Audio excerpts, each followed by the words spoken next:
Good morning. Good morrow, or good afternoon, or good Yeah, it's evening. true. Where you are, it's afternoon. Where I am, it's brunch. It's brunch. It's time for Yeah.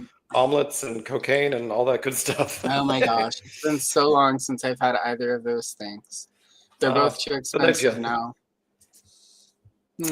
Anyway, The trick is not to pay. oh, the good old days. Yeah, well, this is true, but yeah. Anyway, that's a conversation for Alice and Troy after dark. We should start. Now We'll just start $10 that. a month. Yeah, $10 a month, and I just tell it like it is. I read all Totally. the thirsty DMs I get, and Yeah, with we'll read names. them and we'll roast them. There we go. Yeah, we'll have a slideshow with And we'll pictures. we'll, Great. and we'll split the proceeds right down the middle.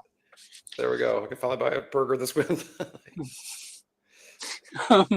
Anyway, good morning, Thanos. Thank you for arriving. Mint with card, hello. An excellent video on Gasgano yesterday. I was very happy to hear your Star Wars story. Always makes me happy. Hello, CJ. Good morning. Well, you're also an afternoon person, so happy afternoon where you are. I can't contemplate the afternoon yet. Good morning, Ria. Lovely to see you. Also in Canada, like Andrew, Lucky Ducks. And good morning, Boba Hicks. Lovely to see you again. And I will find you on the Instagram so we can have you come on and color some Boba Fett. Because there is not enough Boba Fett in my life. Yep. So we're gonna deal with quickly the deets of the day. Since it's Star Wars month in our home, we celebrate all month over here. I picked Empire Strikes Back just for the thumbnail, but also Andrew had mentioned a couple things he wanted to color from Empire, as well as Star Wars. And I picked a couple different pages. This one technically isn't the most exciting because it's from the back of it. But if you saw the thumbnail, I've colored a page that is the front side of this. So I kind of wanted to do the behind the scenes thing. I also have this title page from one of them with a Vader. I've got Luke and Vader fighting. And then I've got May the Force Be With You. So kind of some odds and ends from one of my Empire coloring books, but also stuff I want to color. But frankly, most people would not watch this as a video. And I thought, what better to have on while you and I have our, I don't want to say train wrecks of a conversations, but our meandering mess of unhinged reality. There we go. You're not wrong. I'm actually doing the thumbnail, which I've already started because I couldn't. Oh yeah, I know. You're impatient. It's all I got like fancier crayons finally. Ooh. Lyra Finally Rembrandt upgraded. Polycolor. No. Yeah, friend was just like, "You're embarrassing yourself. Here's some nice ones." I'm like, "Thanks." Yeah, that's how it sometimes happens. Somebody's like, "Hey, okay, it's time to be a grown up." I'm like, no. All right, there we go. It is still early here, so hello, Derek. And Hello. since Derek is in the chat, we should mention at the end of the month we'll finalize the date, probably today. We'll be doing a very special retro cavalcade, and we'll be joined by Quip. And it's I'm not going to give too much away, but we're going to be talking episode 1 toys and how exciting they are. So it'll either be the worst ever or the most ridiculous ever. Either way, it will be fun to watch because I've already written a few things for it. So yeah, that toy line was very much like the movie theater, where I remember the excitement was out of control, like the hype, the everything. And then I remember like we went in, we started seeing like really weird acting from Ewan and Liam, and I was like, oh no. And then it was dead silence. Like the entire movie was just dead silence the entire time. And then we all walked out like a funeral procession. I went and saw it. Oh, sorry. Oh, good. Oh no, we were saying like we drove like maybe like 20 minutes before everyone spoke. We're like So that just happened. I went too many times opening week, so I went like the first midnight showing you could get in, and it was with adults, and that was kind of what it was for. I was just excited. I will watch any Star Wars and be excited. But that's what it was on the ride back, and then of course I had tickets for 11 a.m., 1 p.m., 3 p.m. So like the next day I rolled up at the theater for that first showing and got like some candy, and they let me bring my coffee in because I was invested. And and then I ate hot dogs and nacho. Like they made a lot of money off of me, so I can see why they let me slip that coffee in there. Interestingly, that theater added coffee to their offerings not long after. But when I went and saw it the next day at 11 a.m., there were a lot of kids there, and the kids loved it. It was a completely different experience going with the audience full of moms, and I mean the moms are just like, why are we here? But the kids loved Jar Jar. So from the beginning, I was a lot more mild on Jar Jar than most people were, because I got really quickly that kids were digging the Jar Jar thing. They laughed at all the jokes that I thought were lame. Yeah, I mean, Jar Jar was for them, and it's that thing where like we kind of, I don't know, Gen X has a certain like expectation where like, no, it's for us, and you're like, well, yeah, exactly. Not really. So, although the same strength, like I mean, like I remember like watching Return of the Jedi as like essentially a toddler or young child, and even I was like, this is pandering. Like I mean, like we still knew better. Yeah, he definitely wanted to sell some Ewok toys. But yeah, my mom, ironically, the Return of the Jedi was her favorites because the Ewoks are so cute. And then she proceeded to fill her house with Ewok plushies, and the plushies were cool. I'll actually admit that. Yeah, like they're not. I mean, and speaking of, where he at? Oh shoot, it's over in the. Never. I can't show it, but I got one of the first Return of the Jedi Wicket coloring books. It's in sort of what would become the animated style yesterday. Minty fresh for like $5 on eBay, and it came from Cincinnati, Ohio. And anytime I buy old product, yeah. So often whenever I can, I try to buy old Kenner stuff from Cincinnati, because often that's from former employees or from people who used to go to the the on-site store where you could go buy stuff, or it's stuff that got thrown out of the Kenner Museum whenever Hasbro closed the offices, and they just threw shit away. I mean, they kept like the actual vintage Star Wars toys. They kept that kind of stuff, but they threw out most of the other stuff, which is what makes it difficult to research some of these storylines, because a lot of it got thrown out. That's kind of like the benefit of like Steve Sansweet. I mean, he doesn't have everything, but he has a lot. He's got a lot. And it's like, yeah, Star Wars is easy. Like Star Wars is not difficult. It's all of the other Kenner stuff that I research. And Derek wants you to know that Shauna has made sure that you know that she says hi. So, hi waifu. Senpai noticed me. Hello, Brittassel. Welcome.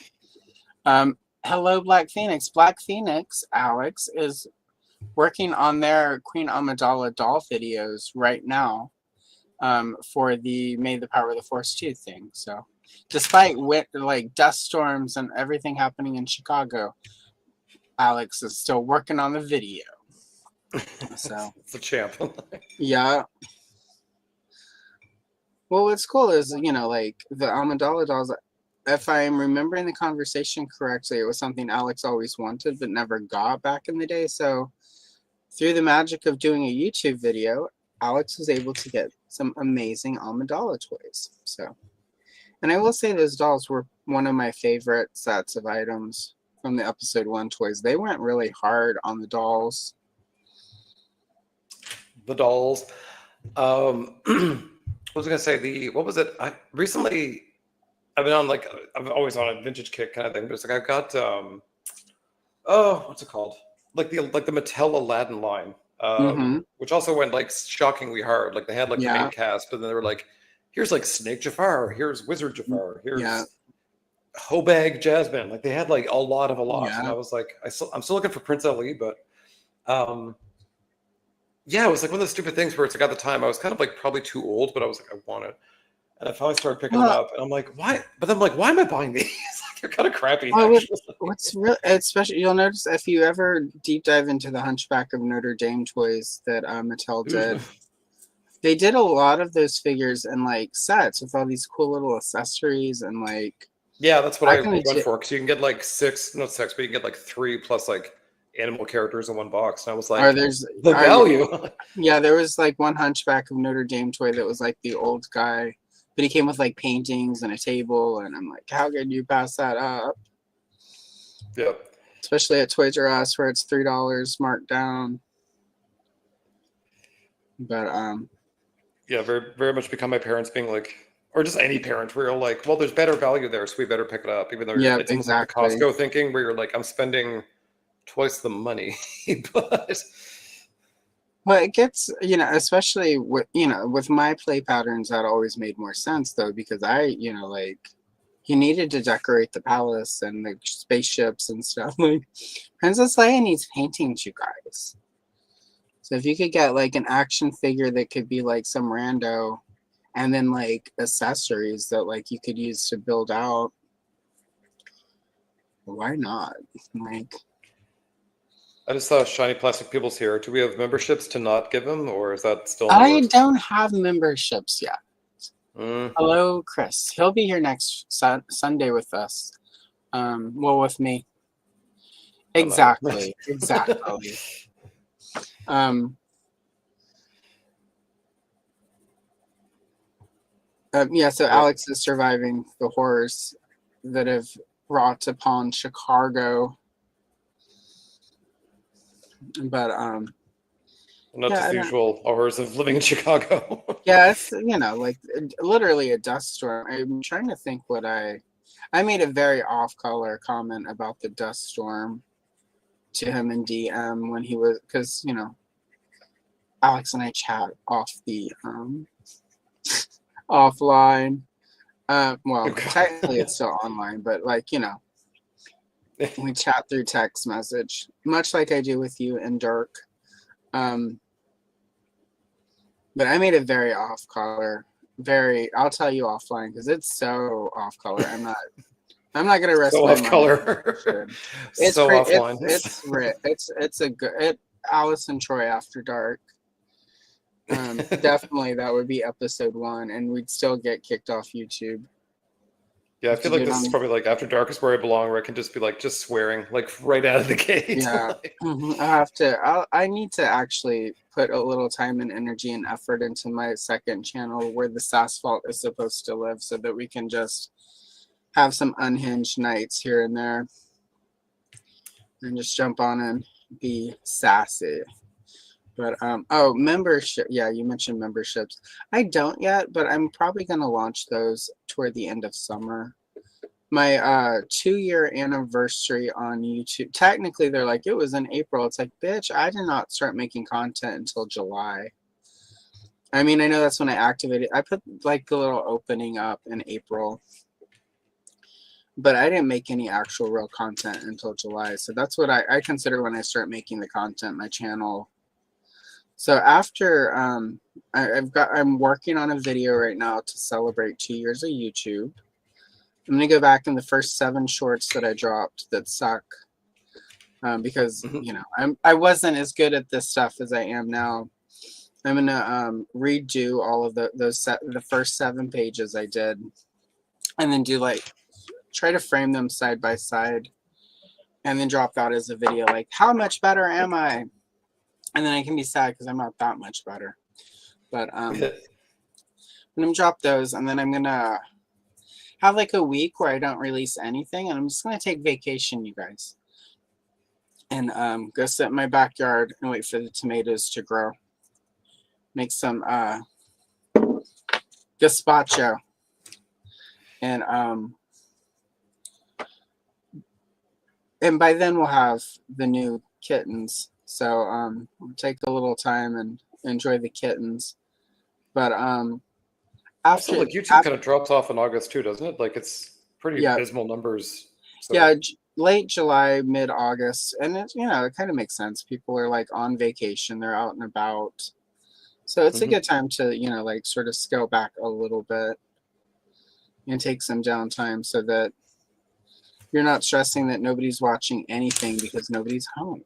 They're all, well, yeah. I mean, I'm gonna assume people will still be traveling to see family and stuff.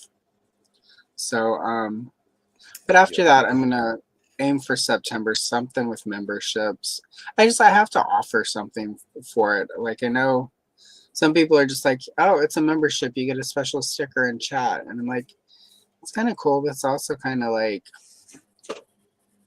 I mean, there are some creators that I'm members of that don't have anything extra, and it's like that's okay because that their strong suit is not the extra stuff. It's like I would rather you make, like if it's one of these channels that does like a 3 hour deep dive video on something, I would Yeah. much rather than put all their focus on that. But I could easily sort of do an extra members only live stream or let members vote and do like a special members only short or color and chill or whatever, like let members pick a couple shorts for the month or whatever, vote on what they want to see. So I've got some options that would be scale. It just has to be something I can manage so that I don't. Because what is worse than not offering anything and just being like, you get stickers and chat and a little thing next to your name is saying you have stuff and then not actually coming through on it. That's what annoys me. Like I follow several people on Patreon and they like have all these extra things that I never go and watch.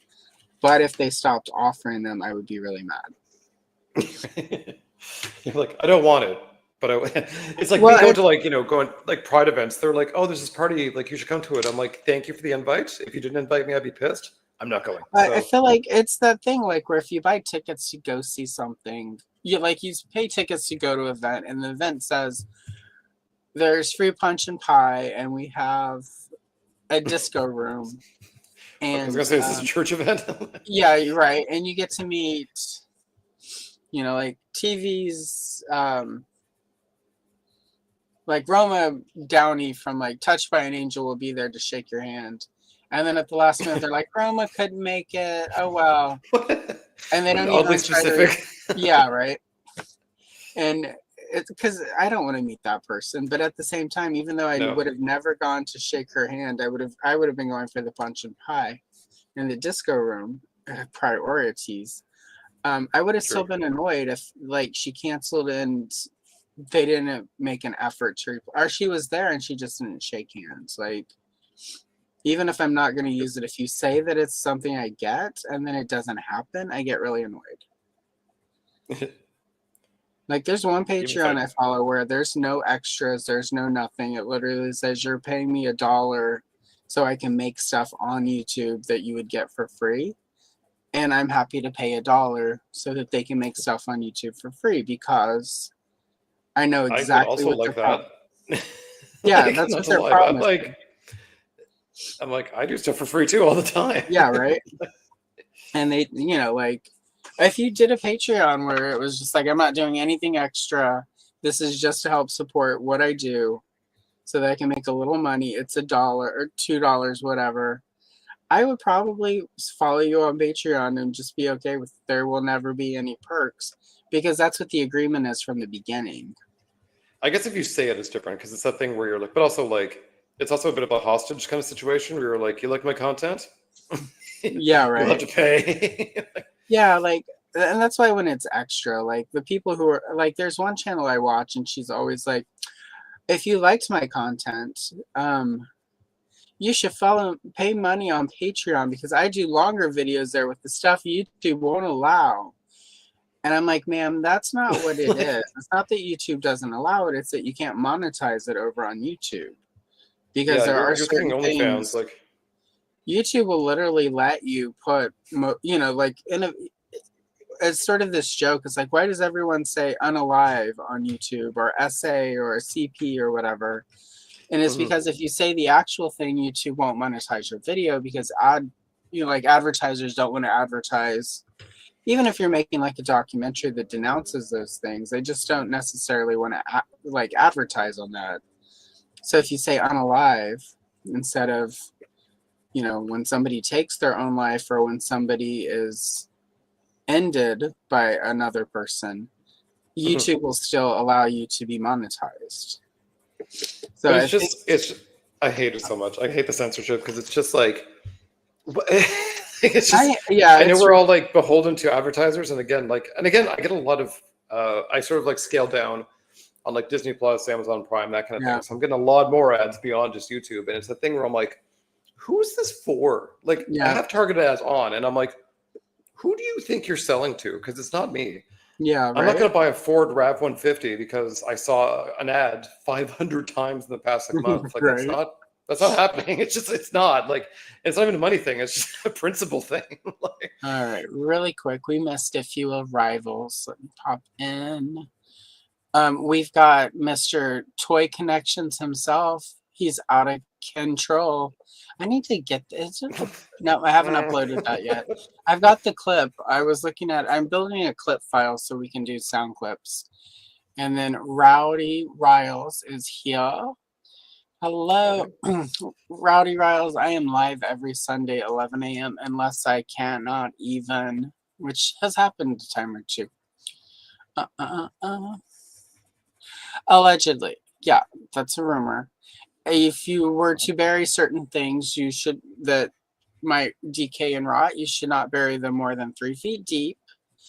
And then plant on top of them. That way the roots will get all the nutrients it needs and it can breathe, because what causes certain odors from things decaying underground is if you bury it too low for oxygen to get to it and break it up. So, hello, Sight Beyond Sight. Welcome, lovely to see you. See, that's a good deal. Like, people would pay both prices. There are people who would pay $1 and people who would pay $2. So, see, or it's all like the topless ones are free, or it's all like you got to pay to get. Like, me put my shirt back on, and they're like, "Here, please, God, like, throw some clothes on you, old whore." I had some dude ask me for topless photos once. I'm like, sir, I am old. You do not want to see where things actually fall. Yeah, like how gravity actually works. Like, you'll learn one day, but today's not that day. Yeah, especially these days. I had certain things removed, and since then it's never the same. No. It's never the same afterwards. I don't care what the celebrities tell you. There's always one lazy eye, if you will. Look over there. No, we're not looking over there. So, anyway, that's probably TMI. So I apologize, y'all.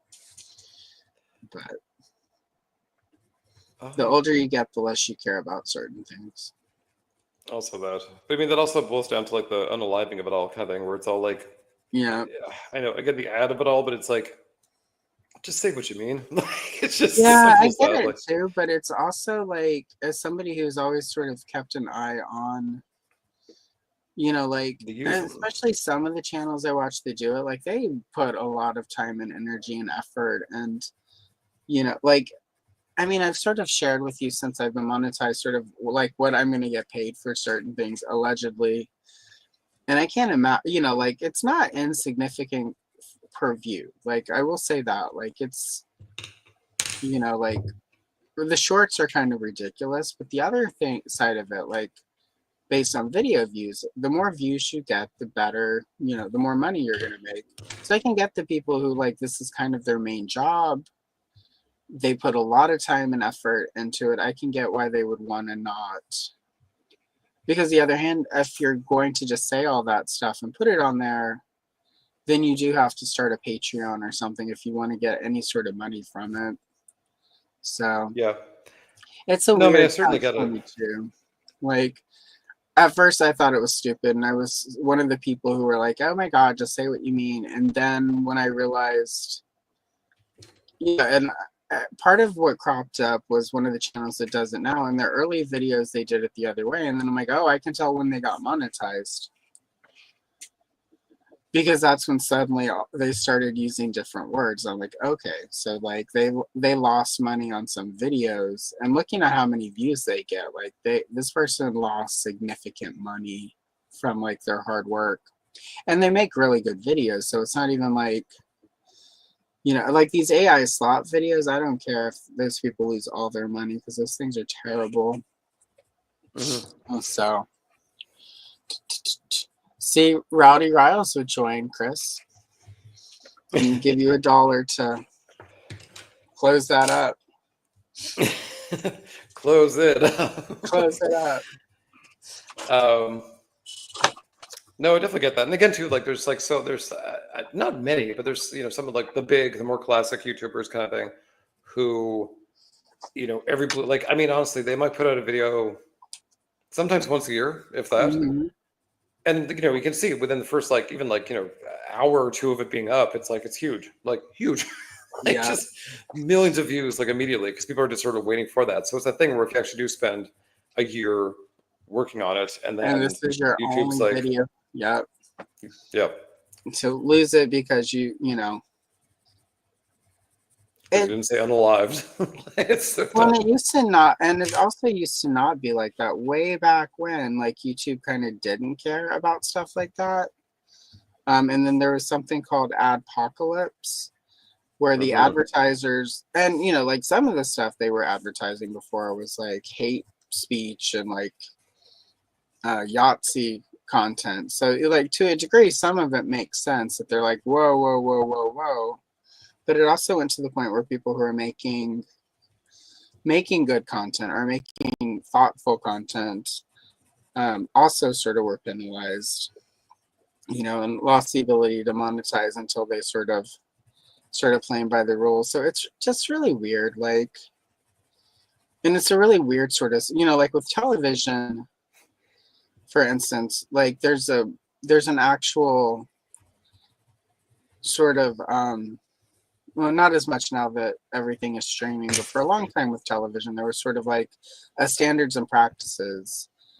And like you could refer to that to see what was and wasn't allowed so that you could work within it. With YouTube, it's a lot more, it's not really telegraphed. Like there's nowhere that actually says, oh, if you say these things, we will demonetize you. It's just a lot of people have been unmonetized and lost a lot of money on really good videos that got a lot of views because, and then, people were able to put 2 and 2 together. So I don't know. It's really interesting to sort of, but again, the last couple of years, I've known at some point I would hit that point where I could do ads.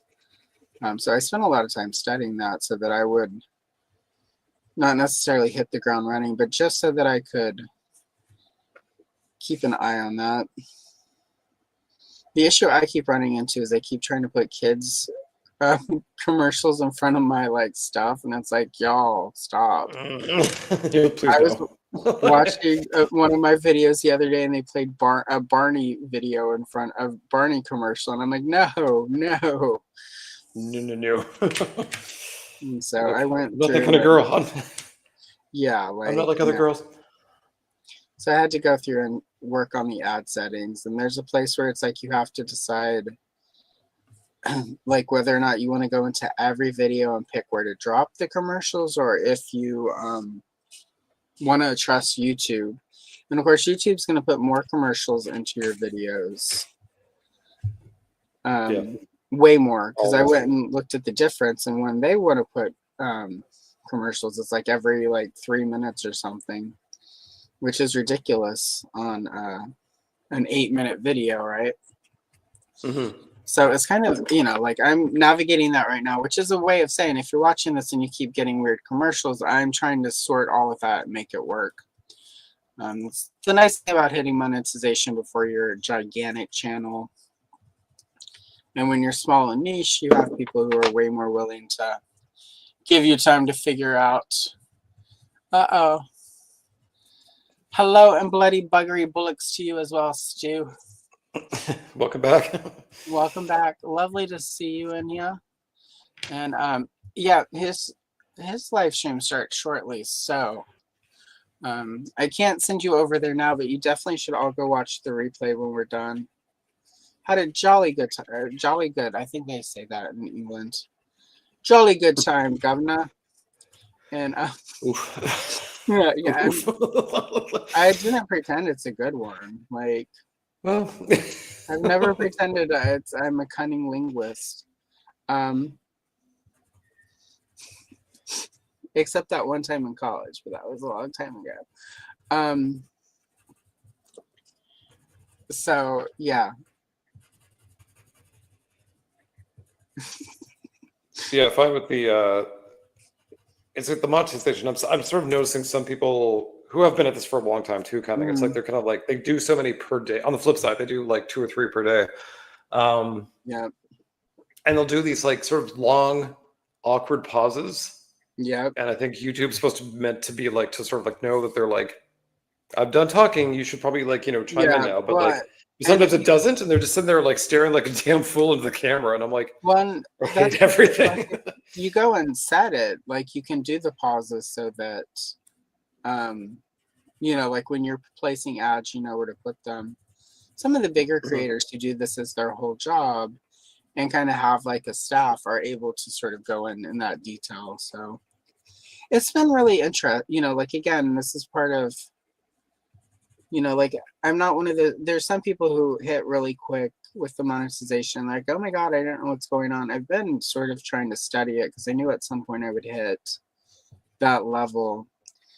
And I wanted to be mostly prepared, but there's still a lot to figure out. So, but I like have followed and subscribed to a lot of channels where they sort of talk about the side of it, just so that I could.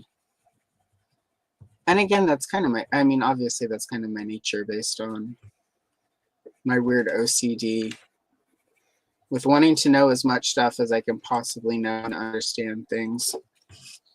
So one day I'll be one of those YouTubers who are like, and if you want to know how to monetize on YouTube, all you have to do is spend $7,000 on my course. I mean, pretty much. Don't ever pay any money for those courses, y'all. I've actually paid money for a few of those. I was able to take it as a work write-off because my work, we're going to be, for marketing reasons, going to be doing some social media stuff for our marketing. And so I've been taking a lot of that I was able to sort of take as a tax write-off. And like there is nothing that I have in the 4 different. I haven't spent anywhere more than $100 on any of the courses, and maybe that's part of it. But I also watch reviews of people who've taken the big monetized courses, and I honestly have not. The ones I've taken myself and the ones I've watched be reviewed by people, there is nothing in any of those courses that you can't find for free. You just have to take a little time to like watch and research. So if you're somebody who wants to like go big on YouTube and you're watching and listening to this now, don't spend a lot of money on those courses unless you have 0 time to do any of your own research into it. You don't have any time to go watch any videos on it, and you would rather spend 2 or 3 hours watching and reading content from somebody who basically just summarized all of it and put it in one place and is charging you a lot of money. So, which I don't recommend. I recommend doing your own research because you're way more likely to understand it better if you watch the people who talk about it and the like how it works. So, and if I ever do a course where it's like, come with Allison and learn how to YouTube, literally we're going to talk shit the whole time. So yeah, it's basically just you're paying for gossip. Yeah. And I will make that really clear. Come with me. We're going to talk smack. Ew, Mr. Beast looks like, we'll do some Mr. Beast shit because it's popular right now. Oh, because he's not popular anymore. How fickle. Well, it's popular to talk smack about him. Oh, I can't keep up. Oh. Also, I didn't really know about him until his show. That's like how sort of like sheltered I am. So like he had a reality show, and I'm like, what the hell's this? Wait. Alex got a video when they clicked onto the stream. Thank you so much, Alex. That 2 cents that made me change my life. For pennies a investing day, in crypto. you can help a starving old bitch who likes to color in coloring books. Hey, Kenzo. Hello. Yeah, exactly. There are so many people sharing for free in YouTube videos that just take the time. Like, if you really want to do this and you really want to have fun doing this, learn how to do it. Like, take the time, watch videos. What I've also found in watching a bunch of videos is that it's helped me sort of figure out how I don't want to make things. Like, I mean, like the sort of presentation style and stuff I don't like, and I think it's really good. I don't know. Like, I think everyone should get on YouTube if there's something they're passionate about. But also, like, I think that's the cool thing about YouTube is anyone can jump on and we can talk about old coloring books, old toy lines, share all of our sort of weird, archaic, trivial knowledge that still at the end of the day sort of creates these spaces where you and I can talk smack. Mm-hmm. Well, I mean, that's how I sort of got into it too, where I'm not a good speaker. I'm not a good photo or editor. Like I knew nothing about this. So, but I got some like light bullying by you and Derek, some others. Like I think even Quick was in there.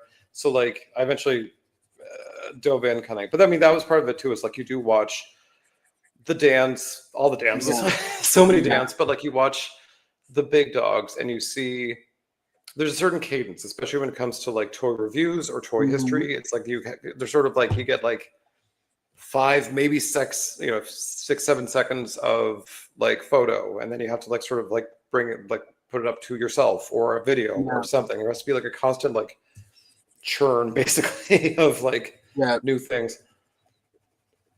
Oh yeah, like it's interesting, just sort of the cadence. It was really interesting because I did the episode of Toy Geeks where I got to sort of hang out with Dan Larson and talk Star Wars. It's really interesting to sort of so like when the recording stop before you start and after it stops, Dan Larson is still that person. Like it's not a like I hear that all the time. Obviously he's a lot more sort of presentation about it, but like that's Dan Larson, and I think that's part of why his videos do well and why we all like him, because that's who Dan Larson is. And I think like he's reading from a script and he is very like has that kind of like presentation voice kind of thing, but like anyone who meets him, they're like, yeah, no, it's not an act. And same with like Pixel Dan, frankly, even too. Like I remember like especially very early on, he was like the only game in town. Yeah. And people are like, you cannot possibly be this like he earnest. Really is. And he's like, yep. I have not met him yet, but I mentioned to Dan Larson, I'm like, I've met you. Now I just need to meet Pixel Dan, and I've met all of my toy heroes. And I'm like, and then I need to meet a certain former brand manager so I can spit in their face. And he laughed. Yep. And he's like, probably don't do that. I'm like, I can't make any promises. That was off camera though. So that was not. But those are my toy tube goals. Now I just need to meet. Yeah, and the funny thing is that I could contact Pixel Dan probably and invite him onto this show, and if we can make it work, he would join me for a little bit. But I want to be at a different level before I,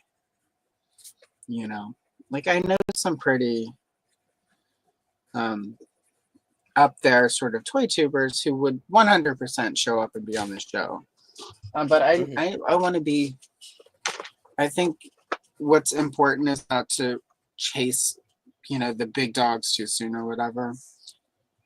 Also, I'd have to clean up my act a lot. So, it's way more fun to be sort of where I'm at with and hanging with my peoples.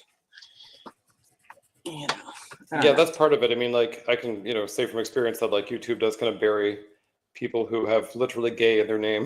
So there's that. Yeah. But also it's that thing too. I'm all like, am I poison for other people too? you know. It's funny, YouTube will not always show your comments until I go. It'll tell me there's a comment and it won't show it, which is why I tag your comments a lot, because a lot of times the only time, and I've checked my filters and I don't have, you know, like gay or whatever sort of on the block list. I've got a few things on the block list, but it's not anything anyone would expect to be on the block. There's just certain things like I don't need to see that. I'm just like Kardashian, like just no, just don't. Do not provide me Kardashians. That's all I ask. I do. I will say I have got Kathleen Kennedy, and it's not because I do. It's just like because the people who are going to talk about Kathleen Kennedy in my comments don't deserve to talk about Kathleen Kennedy in my comments. It's like no, not here, sir. Go start your own channel to do that. It's the bad faith argument where I'm like, okay, yeah, she ruined your childhood. She hired the birthday clown to touch you. I get it. Yeah. She kicked in the door. It came in and said, "Your childhood's ruined, mofo." Yeah, then she like punched my dog in the face. And like, God, Kathleen. Like, she stole your dad away from your mom and punched your mom in the hot box. And your mom's hot pocket has not been the same since. Yeah, it looks like an exploded hot pocket after being in the microwave too much. Like it's just, you know, Kathleen Kennedy. It looks like the Predator when it takes its mask off. Right. I think it did before, but like anyway, I'm trying to be nice here. You guys, welcome. Welcome to welcome. Perfect time to join. Do you have mayonnaise on the block list? I don't. No.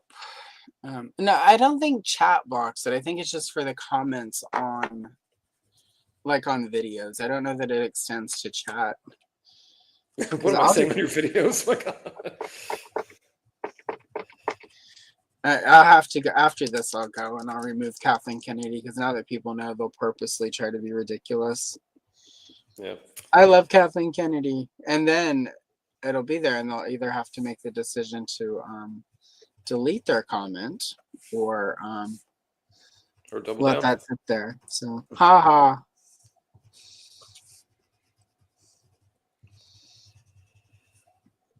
Yeah, I'm kind of like on the fence. I'm like, well, she's almost done, guys. Your horror's gonna end, but also like, she was kind of responsible for getting Andor off the ground when really no one was asking for it. So I'm like, I think the problem, and this is partly because most of the people who whine about such things don't actually understand how Hollywood works. So like Kathleen Kennedy doesn't say, okay, here's the movies and the shows we're making. Kathleen Kennedy is sort of like, it's almost like the principal of your school. Like somebody comes to Kathleen Kennedy and says, let's have prom. And Kathleen Kennedy's like, all right, you're the prom committee. Put a team together, make a presentation. If it's good presentation, then yeah, go with it. And she kind of comes in and like, will disagree. Like that looks stupid. Change that.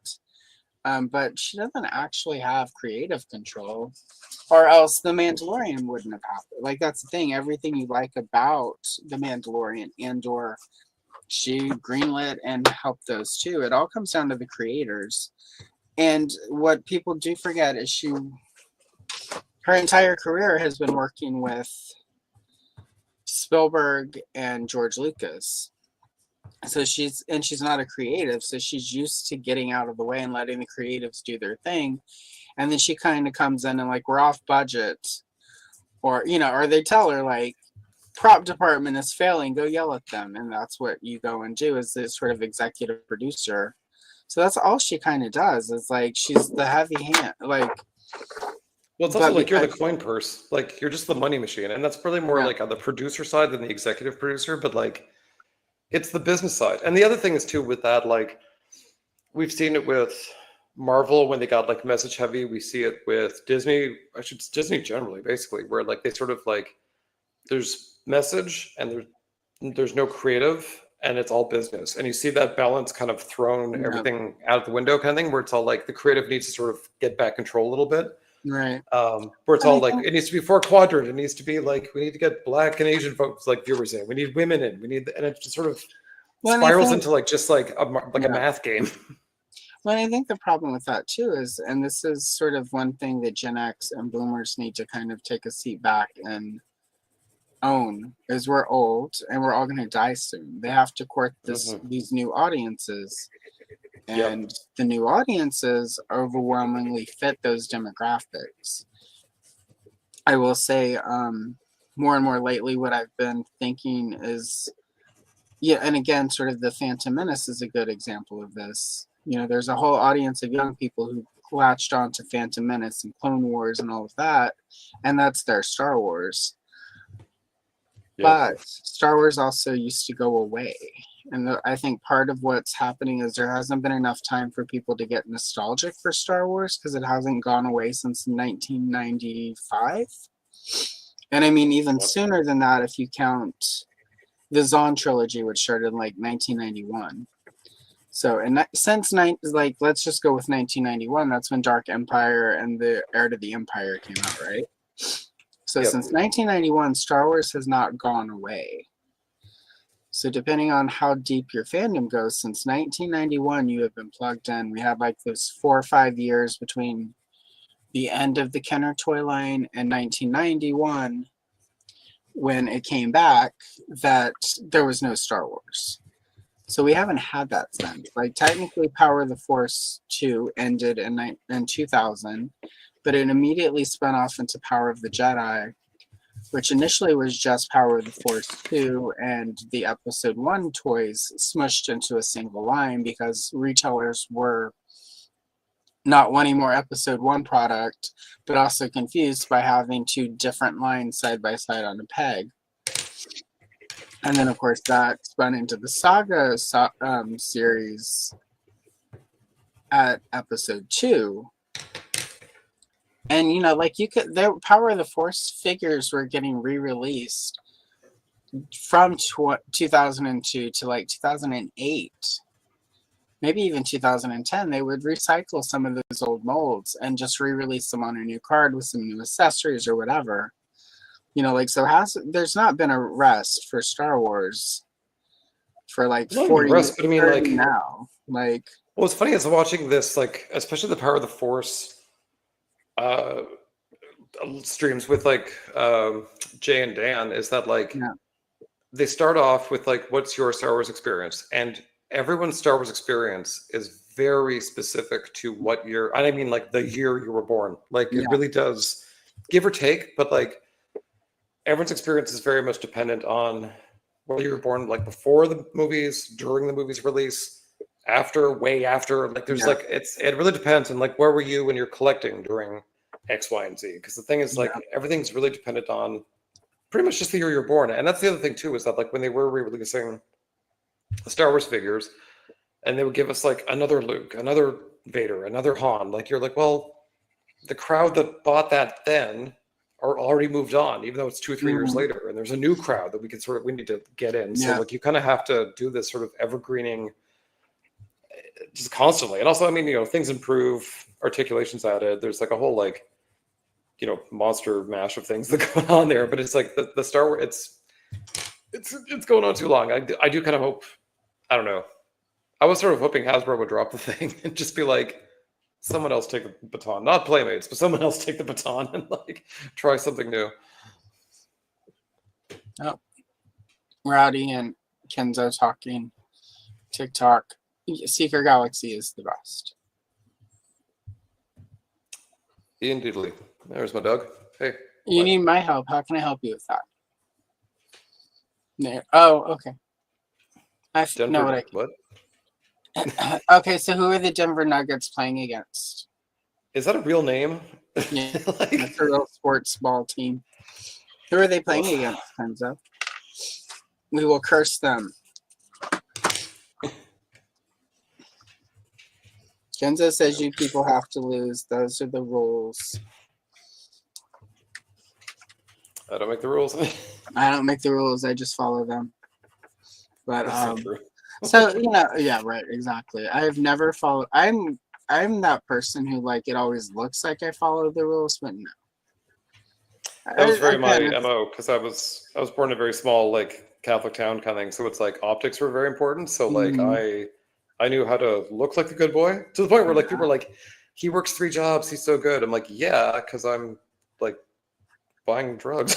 Like, that's Right. not cheap. Like, it's come on My now. mom used to get my mom would get so mad, like, you're never having any fun. All you do is study and stuff. And it's like I was You don't going to parties know. and stuff and getting wasted. And I would come home and pretend that I hadn't been, not because I would get in trouble, but because I didn't want my parents to think I was cool. Because it was Yeah, really important to them that, like, because they prioritized the wrong thing in their lives. I'm not even going to pretend they didn't. My parents were very young and very much like, you need to be out having fun. Here, let us buy you a kegger and take it to that party that you got invited to. So you'll be the most popular person at the party when you show up with the kegger. Yeah, my parents were those parents, the ones that like, oh god, they were like, we're cool. you would come over to our house and they would be like, hey, you want a beer? It's like, mother, my friend is 16. It's just a beer, whatever. Here, have a wine cooler. There's hardly any alcohol in it. It's Bartles and James. It's So, big, like cool mom energy. Yeah. yeah, she definitely wanted to be cool mom. It was definitely, I will say the first time I watched Mean Girls, I was like, oh my God, Amy Poehler It's a must be. personal attack. Yeah, I was like, I can't let my mother see this. She'll get mad. We're proud. She'll think that week that I was in Hollywood, I somehow met Amy Poehler and told her about this. I did not meet This Amy moment. Poehler that week. Oh, yeah. Oh, wish them luck. Good luck, Denver Nuggets. I hope you win your sports ball thingy so Kenny feels better about his life. Because he needs it. Kenny has so little. So little. God, so little. How does he even get up in the morning? Who knows? Get keep up going, in the Kenny. morning. Come on, Denver Nuggets. Don't let Kenny down. He needs this. Don't do this to us. Like, he needs this so much. He needs that more than you do. But it would be really cool if you got it. So give this to Kenny, or I will make sure that you have extra sparkle in your life. That would be hilarious. Wow, we've got a card all the way from Oregon. That's how people not from Oregon say it. Like it's a Jedi in the prequels. That is something when I moved to Toronto, there's a few places. There's Spadina and there's Dundas. And I'm like, I don't want to say that. I just like, don't make me say it out loud. There's a street in downtown Portland that, like, I still to this day I still feel like it's a jackass thing that they've just been letting go for 25 years I've been up here now. And if you look at the spelling of it, it's couch, but they pronounce it cooch. So I would be on the bus and they'd be like, we're next stop, Cooch Street and 7th. Or whatever, like the cross street was. I never heard the cross street because I'm just like, what are you talking about? And then when you have to get off on Cooch Street, you're just like, this is so rude. This is so rude. Take me to Coochie Town. Yeah, Cooch Street. I'm still convinced that they are punking me all these decades later. But yeah, no, Oregon, Kenosha, from the prequels. There are a couple. For a while, had a job where I had like people would call in from all over the state, and I technically can't talk about it because it's one of those things where it's like, well, this is government work, but they would have to give me the city that they were living in, and again, it was less than 5 years in Oregon, and they were just like, it's pronounced like this, and it reminded me of the first time a Canadian called when I worked at Samsung, and they were like, I'm calling a boot my phone, and I'm like, hold on, James What says Bond. a boot? I was like, hold on, James Bond. And then I'm like, okay, can I get your, because you have to collect information. I'm like, okay, can I get your zip code? And they're like, what is that? And this is how I knew it was an a-hole later. Because I'm like, you absolutely know if you're calling the United States that we have zip codes. You've sent a Like, letter to the US. You've watched American TV at some point in your exactly. life. There's Like, no way don't play this he was a precious, like, teenager. And of course, yeah, to be fair, I did start it off by hold on, James Bond, after the boot thing. And fair. so kind of my fault, but whatever. It was my first time talking to a real Canadian. Uh, A real one. and he's like, we don't have that. Which is that? And I'm like, like at the end of your address. And I gave some numbers. And he's like, oh, you mean my postal code? I'm like, well, if that's what you guys call it, yeah. And then he's like, it's blah, blah, blah, Z. And I'm like, I'm sorry, it's what? And he was like, blah, blah, blah, Z. I'm like, Zed's dead, baby. What are you talking about? Oh, you And he guys goes, do Z because you're A, crazy. B, C, D, X, Y, Z. I'm like, Z. You mean Z, the letter Z. No, I it's Z. support I'm his like, well, in positions. America, we call it Z. So if you're calling America, please keep that in mind because I don't have time to be bilingual here. I support his Z. Yeah, or Z. No, it's funny. There's we got Sesame Street when we were growing up, and it's like it was on CBC instead of like there's no PBS here, but like we would get sort of like the American sort of human and some of the puppet stuff, but then they would actually do like we'd learn French instead of Spanish, and then they would have like specific skits for Canada kind of thing. But it's like, yeah, like we never heard Z. Like they never messed around with Z, and I was like, thank you. Well, and it's funny that because he was like, I need your manager, and I'm like, great, like you're good luck, because she was a monster in the best way, right? you're like I'm the better of two options here. She's like a 6'1" blonde girl with like a black accent that definitely was not her actual accent. But she had assumed a black accent. So right now, I think we can all, based on that, know what he got.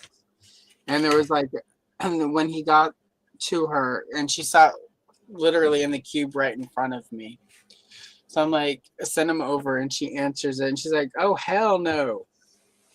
That was the first thing she said. She was like, what can I help you with? I hear you need me. And he said, he talked for a few, and she's like, oh, hell no.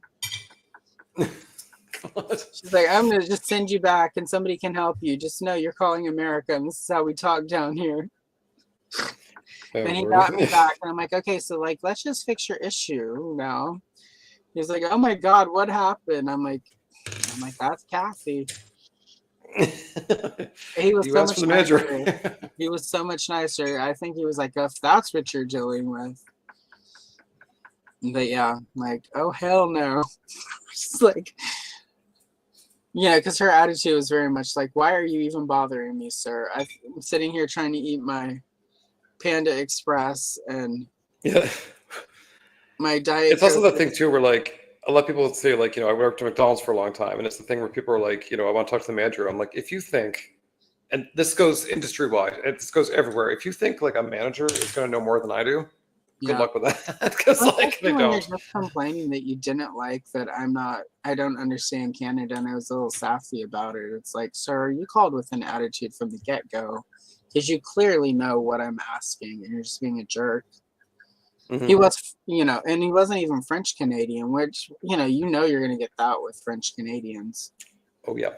I had the one French Canadian who would call in, and he called to the English, because we had a specific French line for them, because yeah, if you don't, God help you. And I would be like, oh, well, let me get you. I need somebody in French. I'm like, well, let me get you to them, because you called in on the English Canadian line. The hold there is so long. And I'm like, because there's one person who takes all of those calls.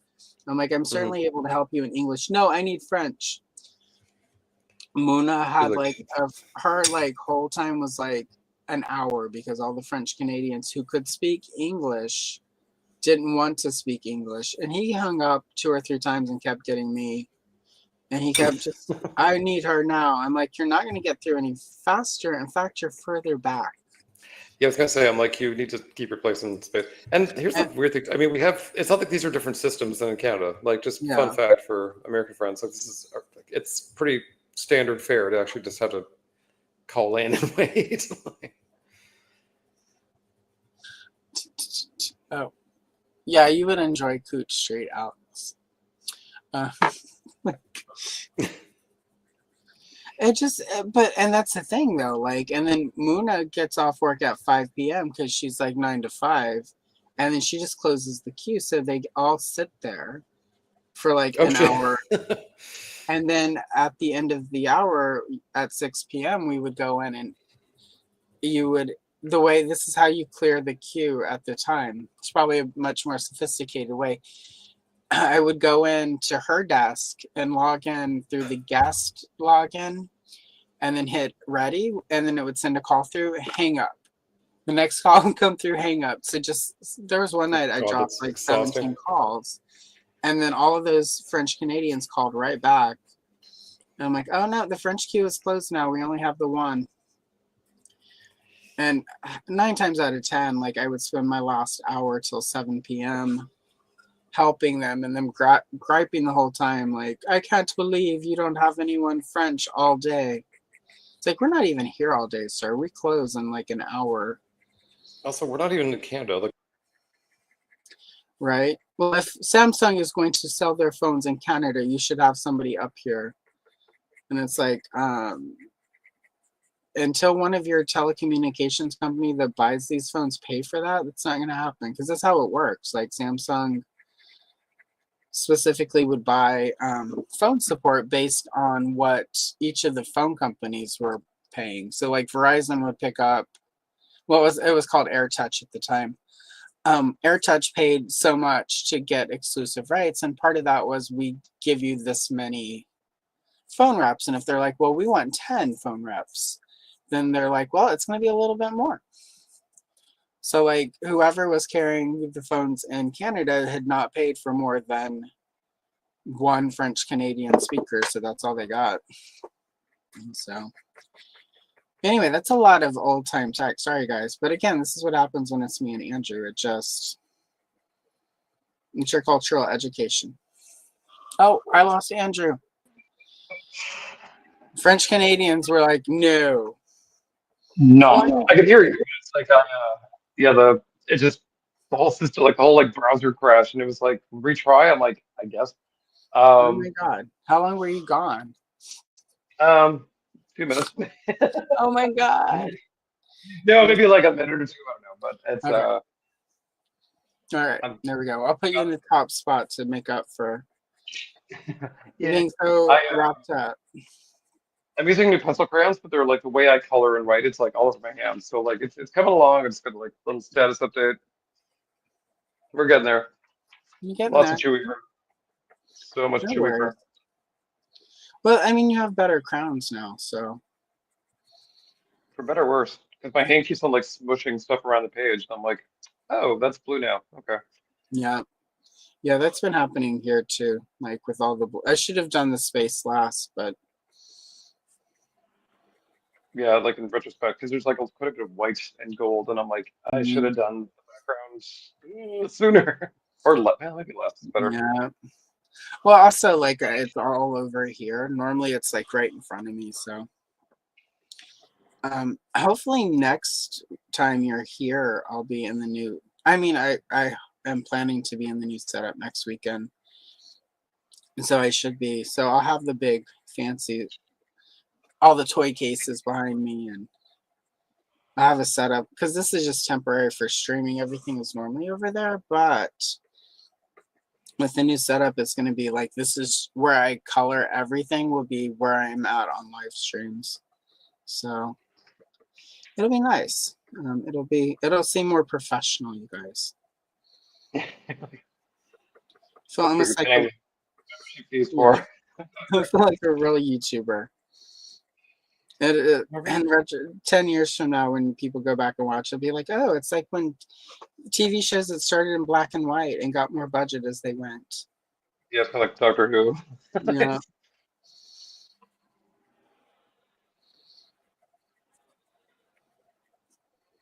Okay, I spent way too much time on Chewie's hair. Like, He's got a lot of it though. Hair is like, I mean, like, I'm doing I should do that. I need to get better at that. So that's where we're at with Chewie's hair. We're getting there. So yeah, he's just like It's just like well, it's all one color too, because he's like different shades kind of, but it's also like it's just so Yeah. much. Yeah, I went in with light umber, and right now I'm doing sepia. And then after that, I'll go in with a little sienna brown, because that's more of the chocolatey. Because he is 3 colors. It's dark in some spots, like around the middle, Yeah, around the top. it's pretty dark. And then there are places that are really light. It's a really good suit that they, even in Star Wars, even though they improved it for Empire, and then again for Jedi, it's a pretty good suit. Like,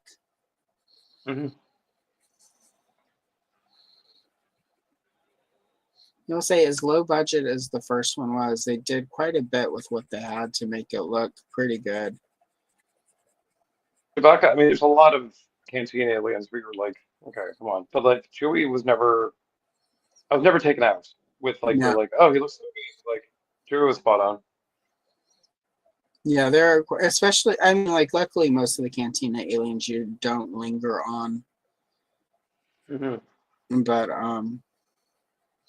when you sort of look at the behind the scenes photos of some of those, it's like, thank God Hasbro made it into a figure that looks good.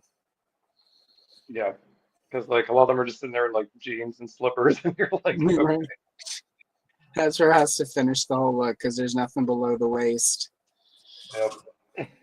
Like me right now. Yeah.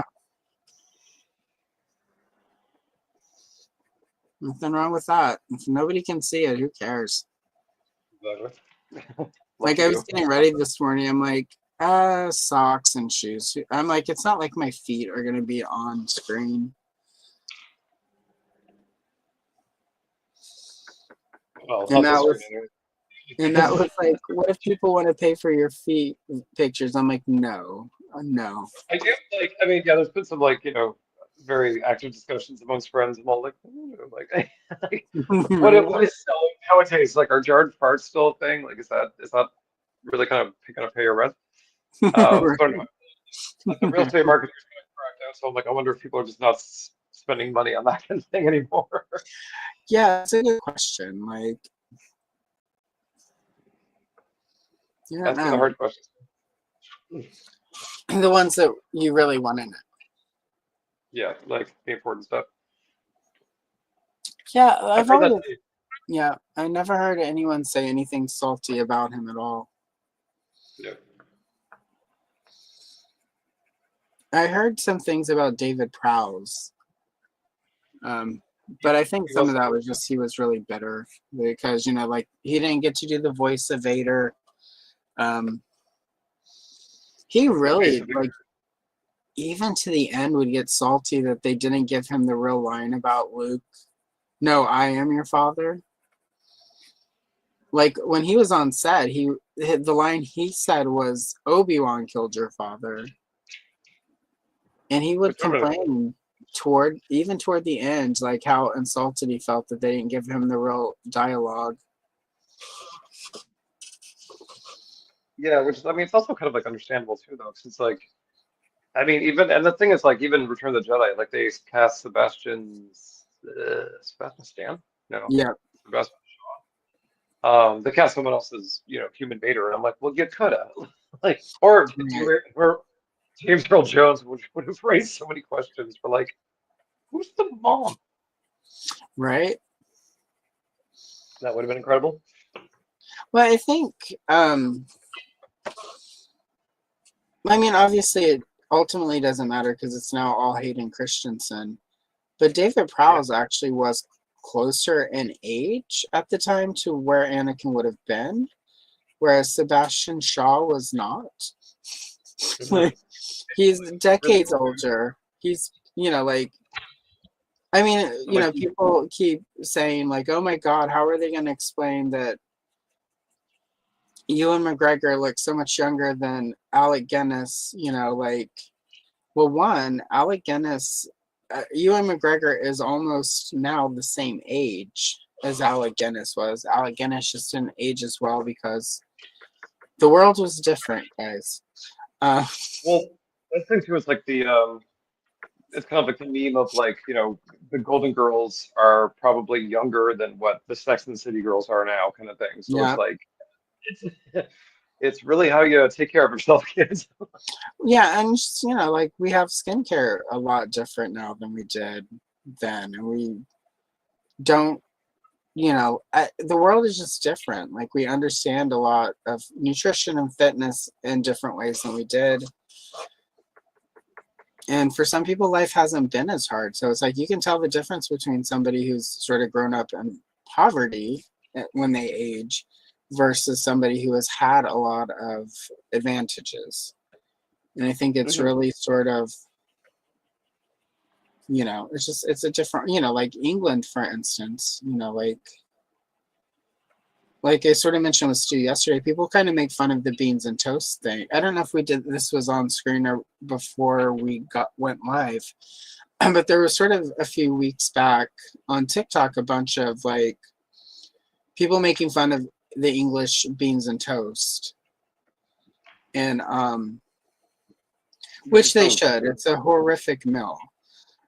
But a lot of British people have affinity for it because so many of their grandparents would make that for them growing up. But it was also a ration item. So like during World War II, when things were rationed, the toast and the canned beans were kind of what they had. So that's what they ate. They've just kind of sort of continued to embrace it. And I think it falls flat for some Americans because a lot of our ration foods, things like Spam and Vienna sausages and sort of a lot of the green bean casserole type things that we sort of, oh my God, how can you eat that?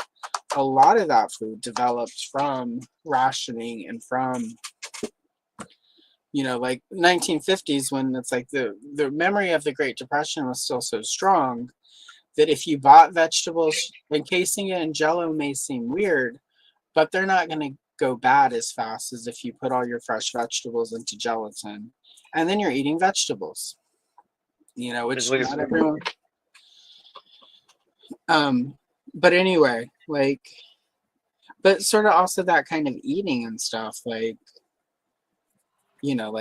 that takes a toll on your body, and sort of the stress of not knowing where your food is going to come from. Like, it's a reason poor people don't age as well. It's, stress does terrible things to your body. So it's, I don't know. And also there is sort of a lot to be said about generational trauma, and like there's a lot of generational trauma those older generations have. Like they survived a pandemic and they survived a couple world wars, and so did we. Yeah, right. I'm getting Well, I mean, like that's kind of the thing though. Like I think we're gonna see in the next 10 to 15 years, there are gonna be some people who don't age as well as. I mean, there are a lot of millennials who look like they're 60. So, good luck with that, kids. Yeah, I've got Ryan Dole sending me Nightwing porn right now, which I appreciate. He's sending me Garfield memes and Nightwing porn. That's all I want. That's all I want. It's very dull with him. Yeah. He's like, who can I send this to? Right. Here's some Nightwing cake. Thank you. That's just what I asked for. Now that I have all that Batman and Robin stuff, I need to actually just finally bug Joel and have us set a date for him to come hang out. No, for sure. We've been planning it forever, and it's just me sort of. I want to have the perfect thing for when I have Joel on. They're gonna say you hate him, and I'm just gonna start some rumors there. Yeah, right. There's a secret beef going on, and you're like, but I hate the guy. He's so mean. He's the worst. He's terrible. So selfish, so vain. Yeah. It's funny, like, I can't remember. It was like in a chat somewhere. And he and somebody else were in this, did something like a video or something. It was for one of the Jeffries. And I legitimately like kind of confused him and the other person. And I'm like, I'm sorry, you both, like, I'm sorry, you're just like a jar of mayo. And you know, like they looked for, and they were white guys with beards, and they're, you know, like they just kind of looked the same, and You look sorry about it, but it's very mayonnaise like, and you know, and I don't know if it actually hurt his feelings or if he just, you know, was like, but I do stand by the comment. They did just sort of blend together. womp womp. Well, I mean, you know, like your Toy Tube has this issue where there are a couple guys who have like almost the exact same beard, Yep. you know, and sort of the same general look. It's easy to confuse them. Also, like mid card, take note. You need a beard. Still got a neck beard. Maybe glasses, maybe not. It's your call, but that's it Yeah. now. Like, This do is you your have life a now. beard? I actually had one for Christmas. It's not like 'cause I want to be cool. It's because I was like really lazy, and I'm like, well, I say that as I have glasses.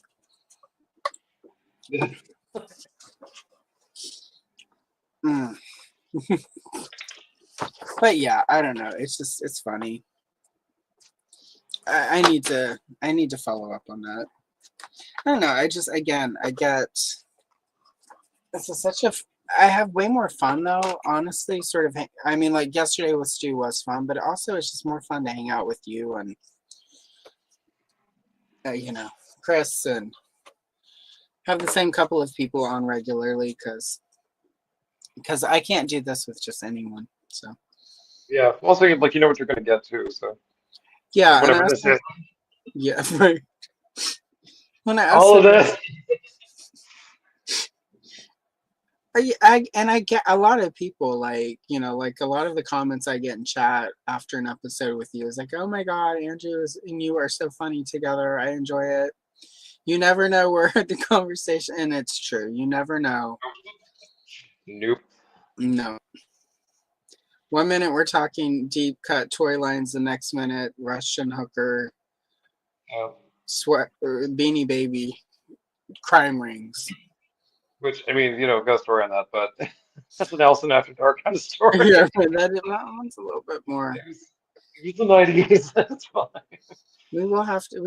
We definitely need to make Sassfault After Dark and just. It's gonna get dark quick. Like I can promise you, Yeah. because I'm like best behavior for the daylight hours. I'm like, I do I'm a that as normal. well because I do. Yeah, again, I do have. There are some people who are here from Color Tube, not just Toy Tube, and it's a lot tamer over there, in a good way. Like I don't say that in a bad way. It's like it's a much more nurturing environment where people are kinder and gentler, and We're like, so I don't know these people. I adore them. I love the Color Tube people, all the ladies over there. Like I love going and hanging out in their chat, and I'm of course the most unhinged one in the comments. Whereas over here, like we're all alike. I'm a jar of spicy mayo, y'all. But I don't know. It's really cool though. I mean, I say this a lot. I think in our private chats, but I'm just really lucky that I've met the people doing this I have, that I have the friends through this I have, and that I have found the communities I've had. Like, there are just so many cool people that I get to interact with that I would have never met otherwise. You know, like you're one of my best friends, and it's like, it's because we hang out on the internet and talk smack and love weird toys. Like, old stuff. Yeah, it's funny. I mean, like I'm probably like a few more than some of my friends, which is funny. Strange to me, but at the same time, I'm like, yeah, this is fun. no, we're like the Facts of Life theme song. You take the good, you take the bad. You take them both, and there you have the Facts of Life. And I was Natalie, the fat one who was adopted. She was my favorite. Do you follow her at all on like Instagram or Threads? No, is she still alive? Like, She's oh yeah, no, she's having a career resurgence. She did some show on a streamer I've not watched yet, but she's getting her second wind of career, and like, actually, I heard Tootie's on something recently, and she's doing quite well too. I'm like, yeah, Tootie. People. I wouldn't expect that. Joe doesn't do a lot, but that's by choice. Like Nancy McKeon sort of took a step back after it was all over, just to sort of have a life and raise her kids. Well, she was like, "I'm a lesbian icon. Like, I don't need you." Yeah, right. It's really weird, and I will say that's probably a little because she's very not lesbian. Um, she's She's a got shot. a husband and children, and she's very. But I think it's also really because in the 80s it was not. It's not like now where it's like it's 100% cool to sort of embrace that sort of a following. Back then it would have probably been a little bit harder to navigate. I would assume that her handlers were probably a little concerned about. Yeah. Like so. So you have a Like, really that's big specific deal. audience. We don't know how that's going to translate to other things. But her kids are now like all at college. So, Mindy Cohn, Natalie was saying that, and I mean, it was also like she did an episode of Mindy Cohn's podcast where she was like, yeah, now that the kids are graduated, I'm considering doing work again. And at one point they were going to do a revival where it was going to be like the Golden Girls with all four of them sort of later in life reuniting. Somebody's husband had died. Some of, like, I think Natalie was still going to be sort of single, and Natalie was basically going to be like the Blanche of the bunch, which is 100% in line with who her character always was anyway. But apparently during negotiations, one of the four girls sort of went behind everyone else's back and tried to negotiate their own deal. Whereas always before, over all the years, it's always been they all negotiated together. They all negotiated for the same amounts. Nobody ever made more than the others. Like they were always a united front, sort of like Friends did. And so they found out that the one of them went behind everyone else's back, and it sort of it killed it because you can't do the show without all of them. No, there's no point. And you can't do the show if like three of them hate Blair. I mean, whichever actress it was. Of course, it was Blair. Well, Mindy Cohn didn't say who it was, but she did say if you go to Instagram and see who I follow and who I don't follow, you'll probably figure it out. And literally everyone in the comments was like, I went and looked. She follows everyone except Blair. Yep. But Blair is the one who did Survivor. She went on Survivor for a season and tried to win $1 million. And she's tried a couple of times to 100% was Blair. It's got to be. Because again, Mindy Cohn literally said, there's only one that I don't follow. And it's Blair. So. Which is too bad because, like, again, like I think a Golden Girl style Facts of Life return again, like for a couple of years, like I don't need 10 more years of Facts of Life, but if they sat down and like plotted out, like say a 2 to 5 year storyline with the four of them as, like at their current ages, sort of reuniting, coming back together. I think there would be a good show to have there, especially because, like Gen X, we're aging, like. Also, like everything like been done to death kind of thing. It's like, what's another, Yeah. And it's one of the, there's some of the shows that they've brought back, Will and Grace, where I wasn't even sure what the point was because there's not much left to be said. But I feel like with the Facts of Life, it ended basically when they all sort of finally moved out and they were all done with college and school and they were all going off to be adults. And I do think that particular story, like 40 years later, where all these women are, where their life took them and how these friendships they made when they were really young, like to me, that would be a really compelling 3 to 5 year storyline. Like, can mine sort of, like, obviously we would have a cancer scare storyline or whatever. There'd be a couple very special episodes because they were one of the shows who did those. Probably get like an Alzheimer's episode we're not one of the girls is afraid maybe that's her diagnosis, and they have cousin Jerry would come back, and which Yeah, the show. That show, I think, yeah, like especially like it ended on the correct note, but it's like it's one of those things where you kind of do kind of wonder where they ended up. And it's actually, I mean, as much as I like don't love some people in the Full House crew, like I watched the hell out of that show when it was on because I'm like, I watched this religiously when I was a kid. I don't know why. It yeah. was even, but I watched it because we didn't have that many channels. Um, but I was like, I need to know. I need to know. I watched like a few episodes of the revival, but like I think for me the problem with the revival, even when I overlook Candace Cameron Bure, is a see you next Tuesday. For me, what it was the problem was that they were trying to hit the exact same note. There was no actual. They were trying to be the same show just 20 years later, and I don't think the tone works. Also, there was an episode I watched where they kind of dogged on the Olsen twins. Or they sort of like, Michelle's in New York. How dare she? Like, like, why isn't she here? And it's like, Yeah, it's sort of like a running joke for much of the series because I mean, like they were trying to like negotiate with Mary-Kate and Ashley for the whole time, and they were like and the show went on for like a few years too, and they were still like, nope, nope. But also, Mary-Kate and Ashley were really specific at like when they turned 21, like we're done, we're out. Also, too, they're rich. Actually... Like the money they made from those videos alone are like, oh yeah, no, I worked at Blockbuster. Those videos were always, and they would be rented out, and like the same kids would come rent them every weekend. And if they were out, half of their parents would just cave and buy them. We sold so many of those videos.